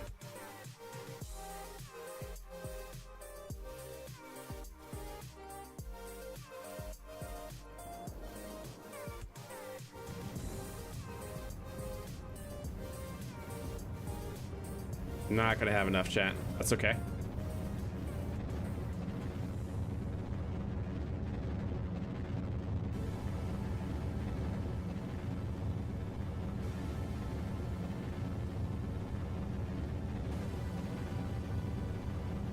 I was trying to get there, chat. That's funny.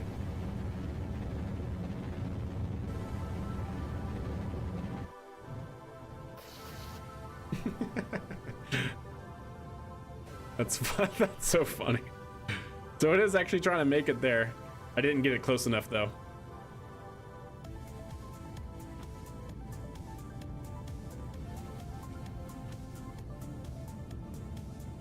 It stopped and it didn't turn off the engines, chat. It stopped, but it didn't turn off the engines. Oh dear. Well, looks like this is going to be a soft water landing.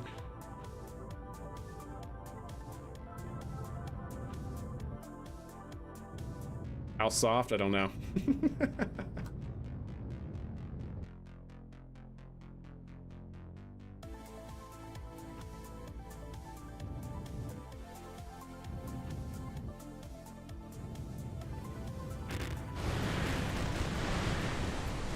Oh no, chat. It's gonna be too tall. Timber! No! Oh man. Alright, stand by, chat. Stand by. Alright, now that we've done that, we don't care about the second stage. I do have to switch to it and change its name, though, otherwise that's gonna happen again.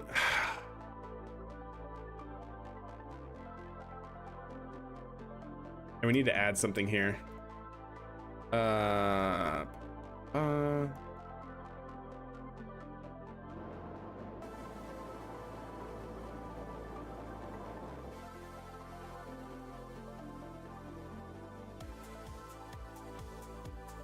wonder why it didn't actually have that go.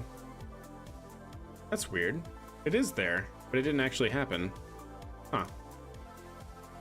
All right, stand by. Let's go switch to the second stage real quick. We've already proven that we can do it. We can do the second stage and the first stage at the same time. It's good. Very SpaceX accurate. Could be better. Could be better. Magnet on a fishing pole to collect the parts. There you go. Let's do it. I don't know why the thing didn't change. Kind of interesting. All right, here, go to vessel naming. No, not you. There we go. And now we'll switch it back. And then I'll probably F5 again. But so like I said, we have the landing basically automated. We have the ascent automated. What we need to do is automate the boost back and automate the second and first stage working at the same time. So that would be good. We could get that done. Let's also see here. Yeah, this could probably go.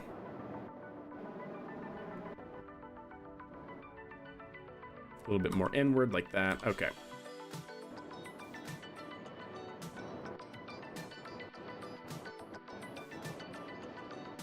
Okay. We should be able to go ahead and unlock these. Yep, those are already unlocked. These should be unlocked.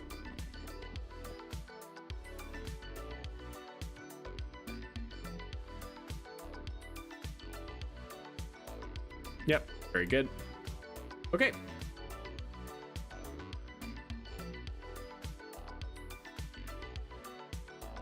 Master controller down. There we go. So now you can see the grid fins will actuate. Perfect. Cool. You had a great birthday. Let me guess. You're married or dating? I am married. Yes, indeed, I am. I'm glad you had a good birthday, man.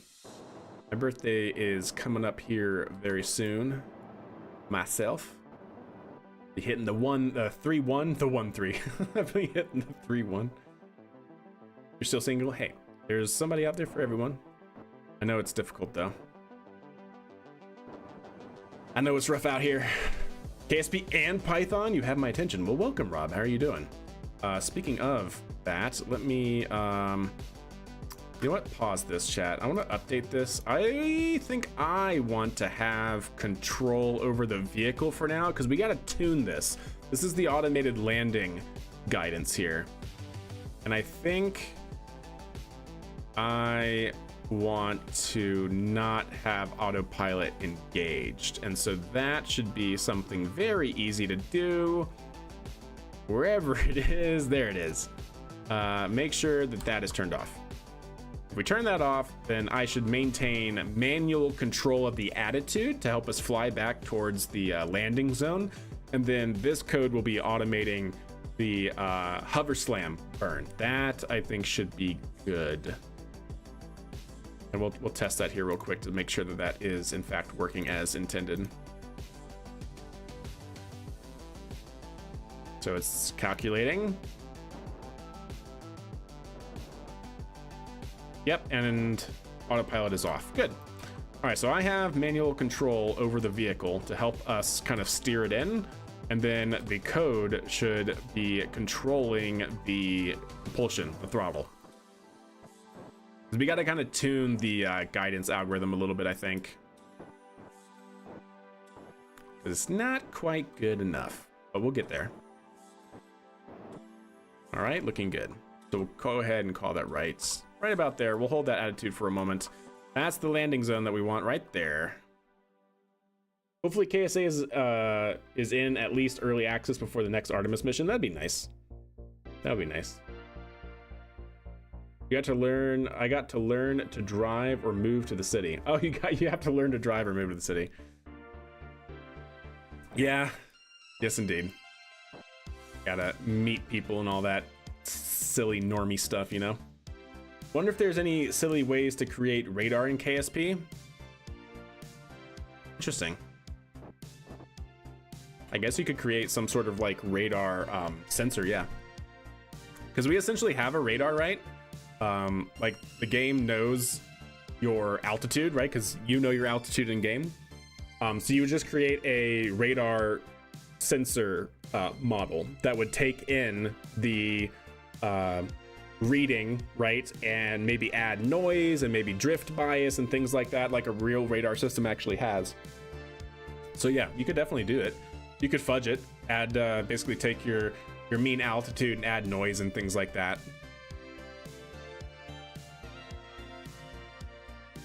How am I supposed to meet people when there's cool dudes on the internet automating KSP with Python? I don't know what to tell you. Yeah, you got me on that one. My bad. All right, we're steering it in, chat. That's our goal right there.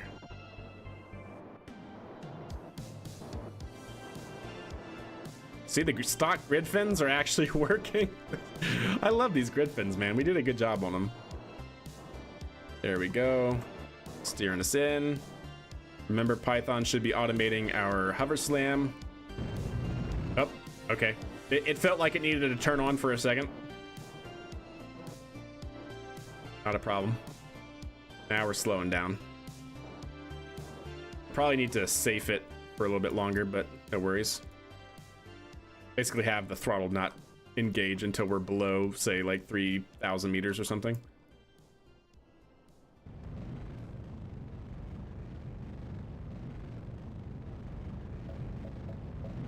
There we go.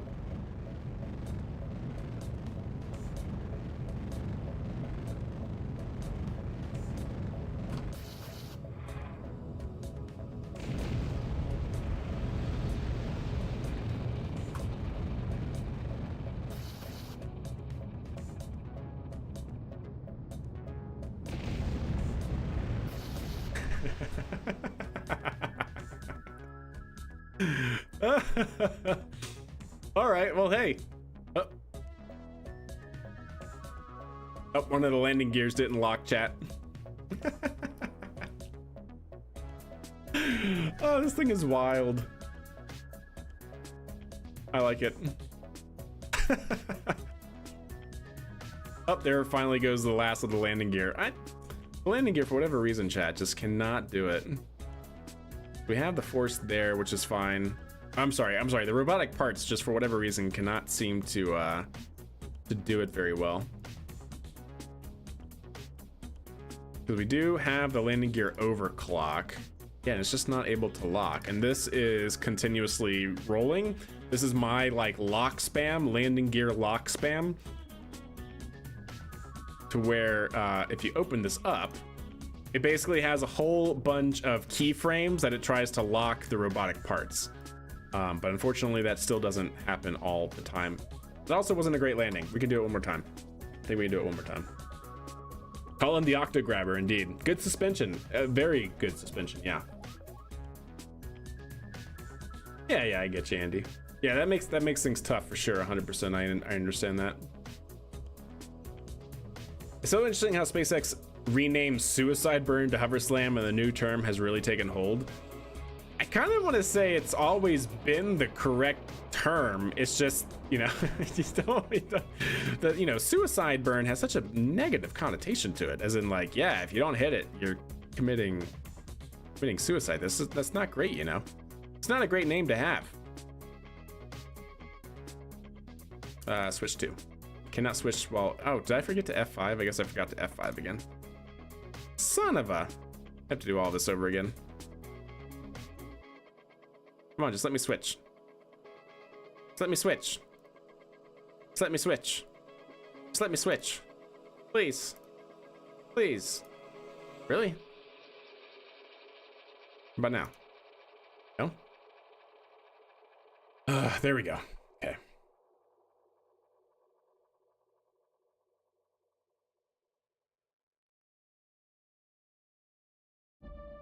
Oh, Andy.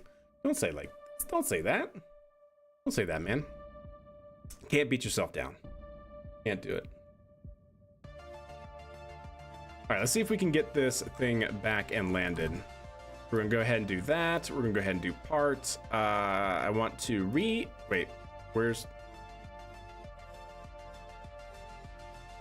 wait. Oh, that's the reaction wheel. I was about to say it. Reaction wheel module large. Can I please hit that part? Thank you. Configure vessel naming. Not you ever again. Go ship X. Yep, there we go. Perfect. Now we should be able to go back to our Falcon 9. Switch to. If you're able to get that close and that much drag from the booster, I can't wait to see when you go for the catch. Yeah, that'll happen eventually. And thank you for reminding me. There was one thing I wanted to try here, and that was, let's see, 3,000. So less than 3,000. Wait. Flight mode 2.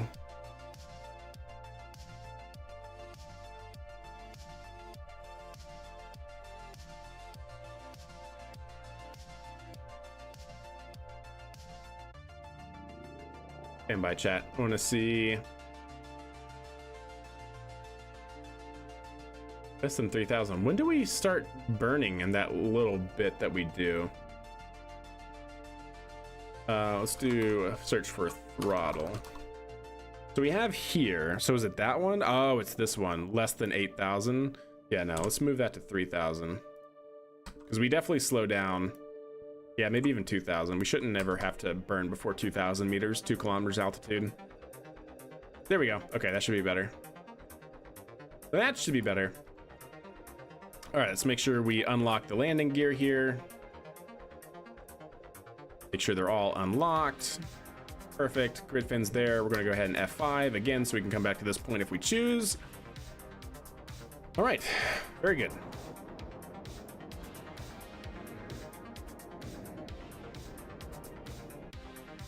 Like the Starship flight so far? Yeah, that's fair. That's fair.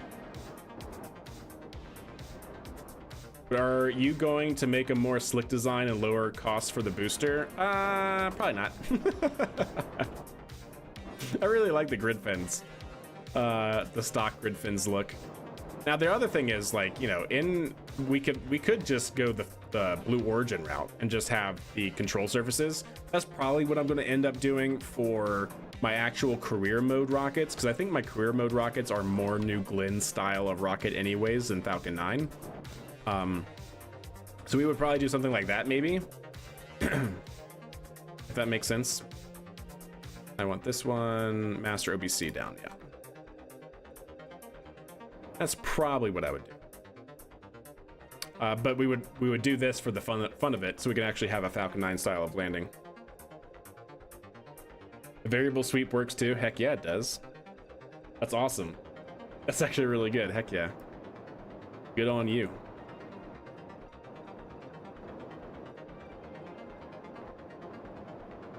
Getting toasty. So it felt like a weird new term. Hey, fair enough. Fair enough.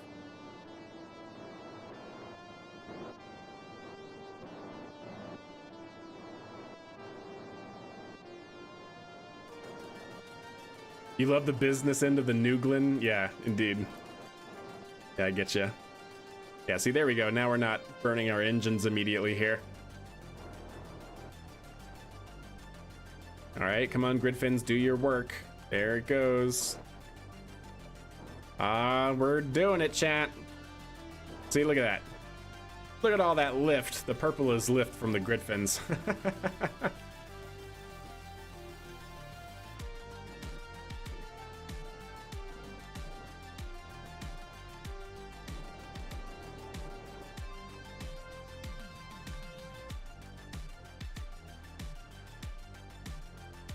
Oh, did I forget to start this? Oh, I forgot to start this, chat. Son of a gun.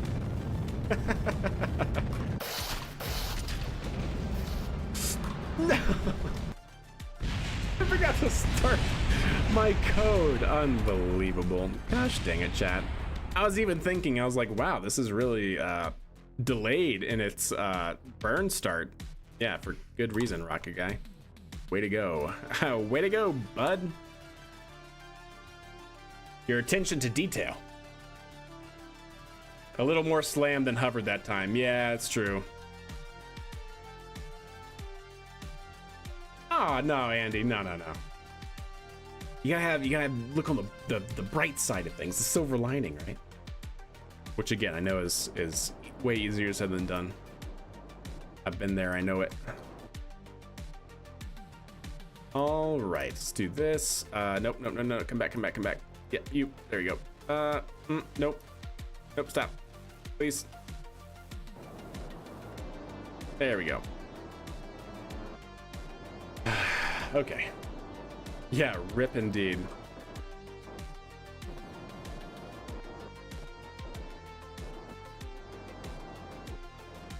There we go. Okay.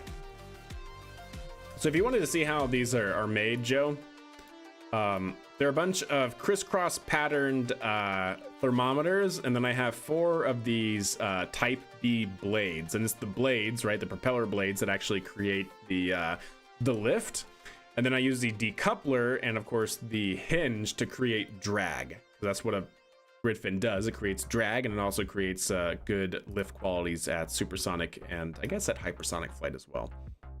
And then those each one of these hinges, right, is connected to a rotor. I'll show you after we land. Hopefully we'll land here. Speaking of landing, let's make sure we don't do what we did last time. There it goes. But each one of these Gridfin hinges are attached to a rotor. And those rotors are then bound to cow controllers, and those cow controllers are bound to the axes: pitch axis, roll axis, and yaw axis. So that's how that works in terms of the general setup. It was the lift, yeah, using the propeller props. All right, bringing it in. There we go. Oh, did I forget to unlock these, by the way? I think I did. So much to remember.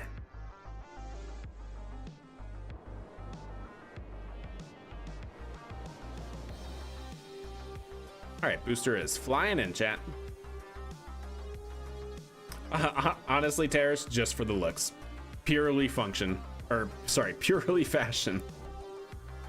Because they're like the smallest part, the smallest, thinnest part that we have, essentially.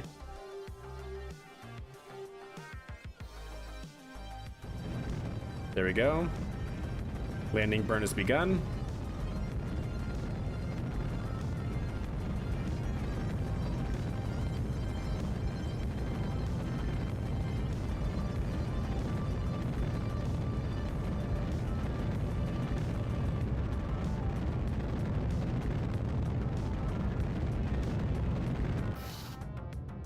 Landing leg deploy.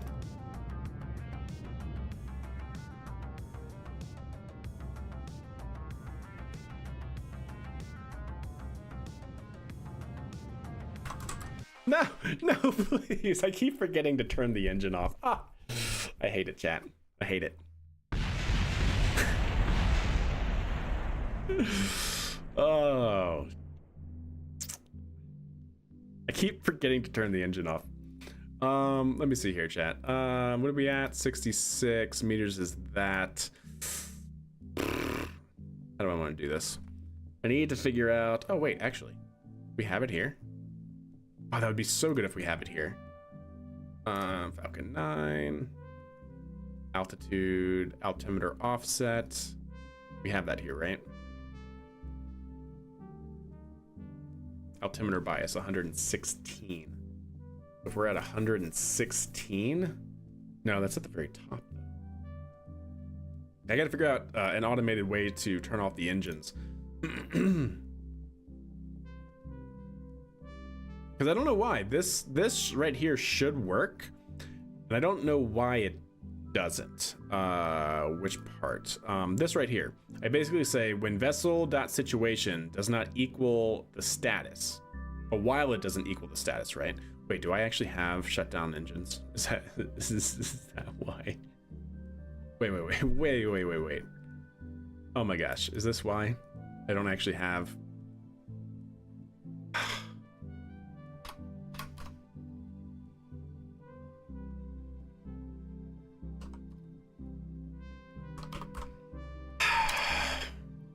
That's why, chat. Let me actually quadruple check that is correct. That's what I need, right? Yeah.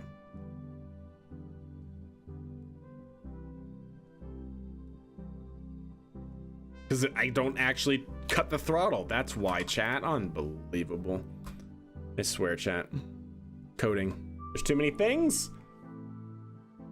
How do you have those landing gear? I'll show you. Yeah, I'll break down the whole Falcon 9 before ending the stream here after this, hopefully, last attempt. This should be the last thing that we need to actually be able to land the Falcon 9 here. When you need RCS thrusters while landing, your booster is a little too tall. I don't technically need them. Don't technically need them, I just never turn them off, you know?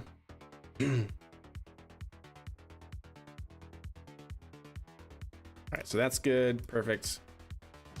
At least I don't think I should need them. I think the gimbal should be enough, yeah. Thanks, Nicholas, yeah. We'll see. Alright, grid fins are looking good. I gotta set them to be actuating, though.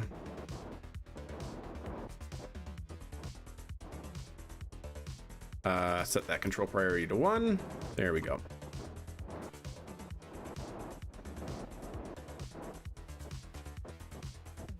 All right. Now we want to fly at a pretty good angle here, back towards the pad, create as much drag as we can going through the atmosphere. So we'll go ahead and have something like that for the moment. And grid fins, and grid fins. Yes. Oh, you saw the rotor there, but yep, there's the grid fins. Nothing but thermometers and propeller blades. Each one of these grid fins, because it's stock, is like 70 parts. But who cares? They look great. All right, we're able to maintain this attitude so far. That's good. See, previous question. I'm so sorry. It looks like it's on a piston. Is it a push rod? What, this thing? Yes. Yeah.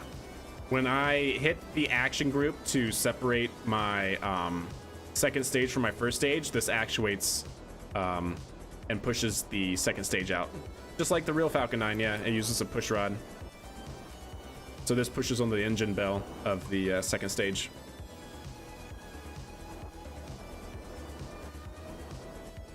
All right, there we go.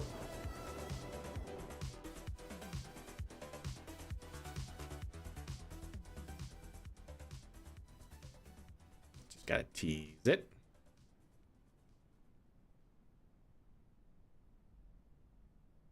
There we go.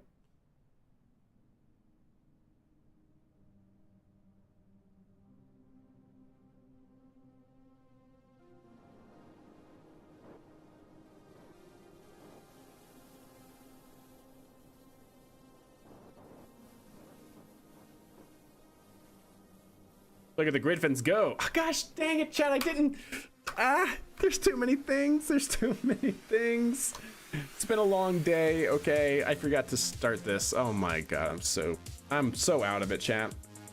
It's been a long day. All right, forgive me. Forgive me. Who will be the astronauts in KSA? I have no idea. It's a really, really great question. I do hope it's kind of like in the same universe as Kerbal. They seem to say it's going to be a Kerbal replacement. I don't know if that means like fully replaced or if it's going to have like little green men as your little guys, even if they're not called Kerbals or something. Because I don't think they technically can be called Kerbals, right? Because Take-Two owns that IP. So if that's now part of the IP of Take-Two, then I don't know if they actually can use the name Kerbal. But hopefully it'll be something kind of like that. Little green men, you know, with maybe some boxy cylindrical heads. Who knows? Unforgivable. Please forgive me. I'm tired. It's been a long day.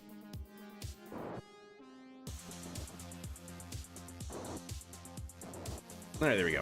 All right, this is gonna be the last time, chat. I have already started the program, so that should not happen again.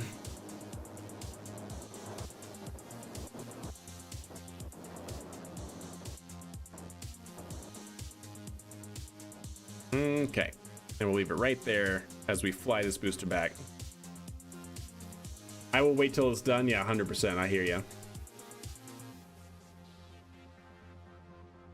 It's going to have kittens as the astronauts. That'll be interesting, I suppose.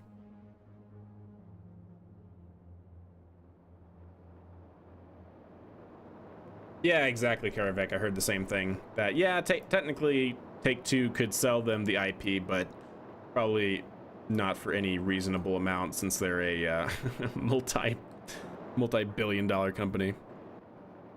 Production studio or whatever. Unlock the legs. I think I saved this already unlocked. Yeah, they're unlocked. Good call, though.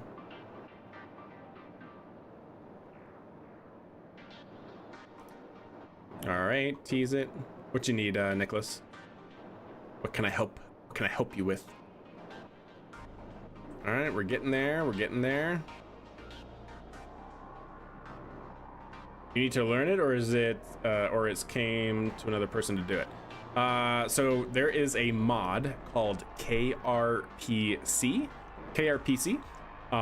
That mod you can install in your game, and it also has different packages and APIs you can use for different programming languages. I happen to be using the one in Python. It has a Python package, but it also supports Rust. It supports, I think, Lua. It supports C, C#. It supports a lot of those. That answer your question, Ryu?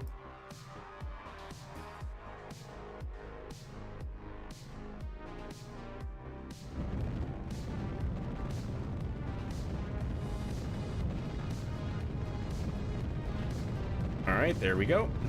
Landing burn has begun.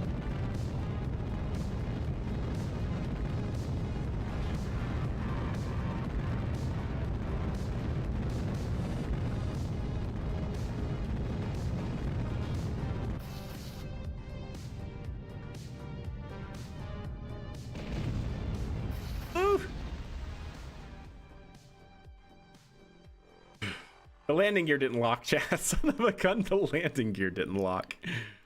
Oh, that's such a shame. What if I give it just a little bit of throttle here? With the landing gear locked now?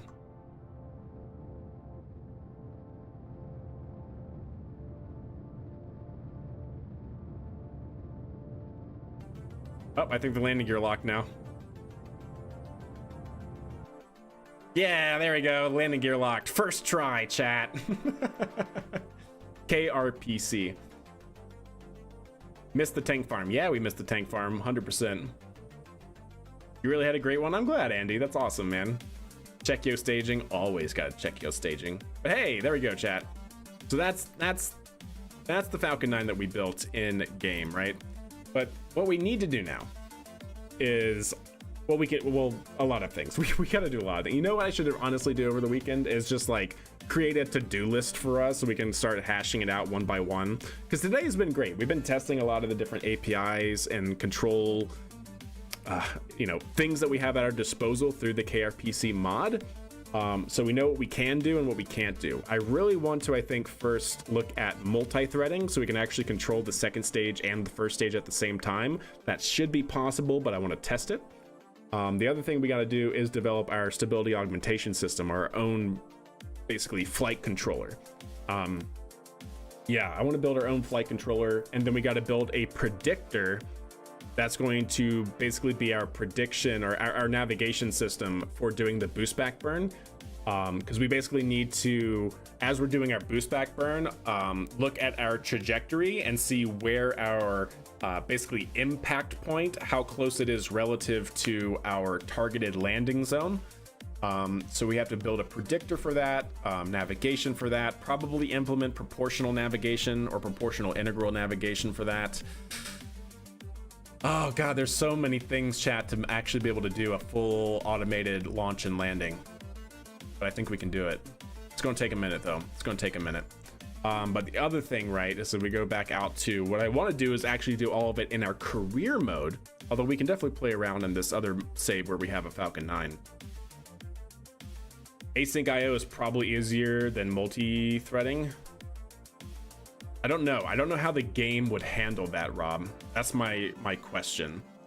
Instead of going async, I feel like we do, because if I'm not mistaken, I think how KSP, the actual back end of KSP works, is every vessel inside of your physical your render range is separated to another core. So I don't know if we can just do an async call to the control, or if it actually means we have to move it to another thread. I'm not sure. I'll have to look at that. Or we'll have to test it. It'd probably be easier to test threading first. I can just move the functions that we already have created to another thread and see if it controls it or not. Yeah, I don't know.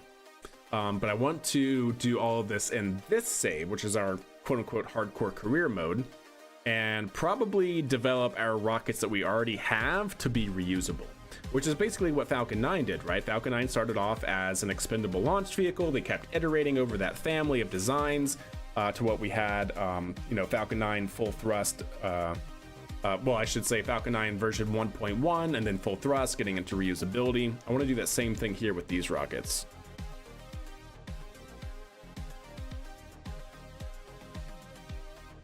Bunch of refracting. Yeah, I'm kind of thinking that same thing, Rob, but we'll see. I'll probably start with threading. If it works, then we can determine if it's a depending on how well it works. If it doesn't work, then we'll try async. If it works but doesn't seem to be able to call it fast enough, because see, we're limited by the game, right? By the game's actual computation speed, because as far as I know, if we look at some of the things I have here, this code, I actually have it set up to work at, say, 50 hertz, but we're not getting 50 hertz of game control. We're not getting anywhere near close 50 hertz. Why? Because the game's computation is probably capped. Well, actually, the game's computation is proportional to the number of parts that you have in render range, the physics that it has to, calculate for every time step. So yeah, it's not doing it at 50 hertz. But yeah, we'll see. We'll see how all this can play out. But that'll probably be the first thing. Check out multi-threading and or async calls for controlling both the first and second stage. And if we can get that, like if that's confirmed, check mark, then we can move immediately into developing our controller, our flight controller for the first stage, and our boost back burn predictor. Oh, super ham. You can't refly the first stage? What? I'm giving you a little bit of a hard time, but no, yeah, we absolutely can. If we go to saves, actually no, screenshots. I just want screenshots, right? Yeah, we do something like this. Yeah, we'll build a crane that can go pick it up, or we'll actually, how I did it in my older save, actually with the Falcon 9, is we built a transporter erector that went out to the landed booster, went up underneath the rocket, verticated an arm to attach to it from the top, and then we picked it up, right? We could then lift the legs with a little robot, or actually these are now robotic parts. So we can actually just lift the legs back, lock them in place, and then verticate it down, drive it to a crane like this, and verticate it onto the pad. Yeah, this is how we would refly and reuse boosters, 100%. Yeah, see, we can stack the first stage, we can then stack the second stage, we can then stack a payload on top, move the crane back and fly it. Stop it, aw. No, it doesn't really even need any slight cheating. Well, I guess the only cheating that would be required technically, actually, do I have some old pictures here? I wonder if I have some old pictures here. I don't know if I have them on this computer. Oh wow, this is old, but not what I'm actually looking at or looking for. There was a save where we actually did do the Falcon 9 recovery system, and I have a vehicle that I could show if I could find it, but I don't know. It's probably on my hard drive. But anyways, we want to build reusability into 2 vehicles in this save. The first one is going to be our Minerva. Right? We have this vehicle that we can probably add. This one probably doesn't need grid fins. Actually, this one might actually be the better one to use grid fins, if I'm being honest. But anyways, we'll probably go with control fins, control surfaces like New Glenn, and maybe add wings to it like New Glenn. I really like the New Glenn style of vehicle. I think it's really smart. We have that one, and then we also have the larger big brother, the Max Serva, which is essentially the same vehicle, but yeah, you know, double or triple the size. So yeah, I want to build these and make these reusable and come land back down on the pad. I think that's what we'll do. That's what we're going to work on. Thanks for proving me wrong. All good. Yeah, I know, right? You optimize the F-14 and it flies amazing in both wing modes now. Good. That's awesome. Heck yeah. Hey, fair enough, Andy. Time to start it up. Both stages? Eventually, yeah, Andy. That's what I want to do. Yeah, if we can get the first stage back, then yeah, we can absolutely get the second stage back 100%.